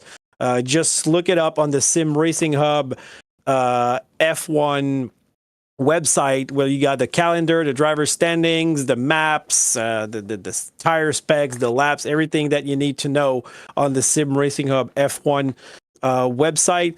So I wish you guys a good night. Thank you really for the show. That was an exciting race. Didn't regret it at all. And I'm gonna go eat my Oreo cookies now. Matt, would you like the last word?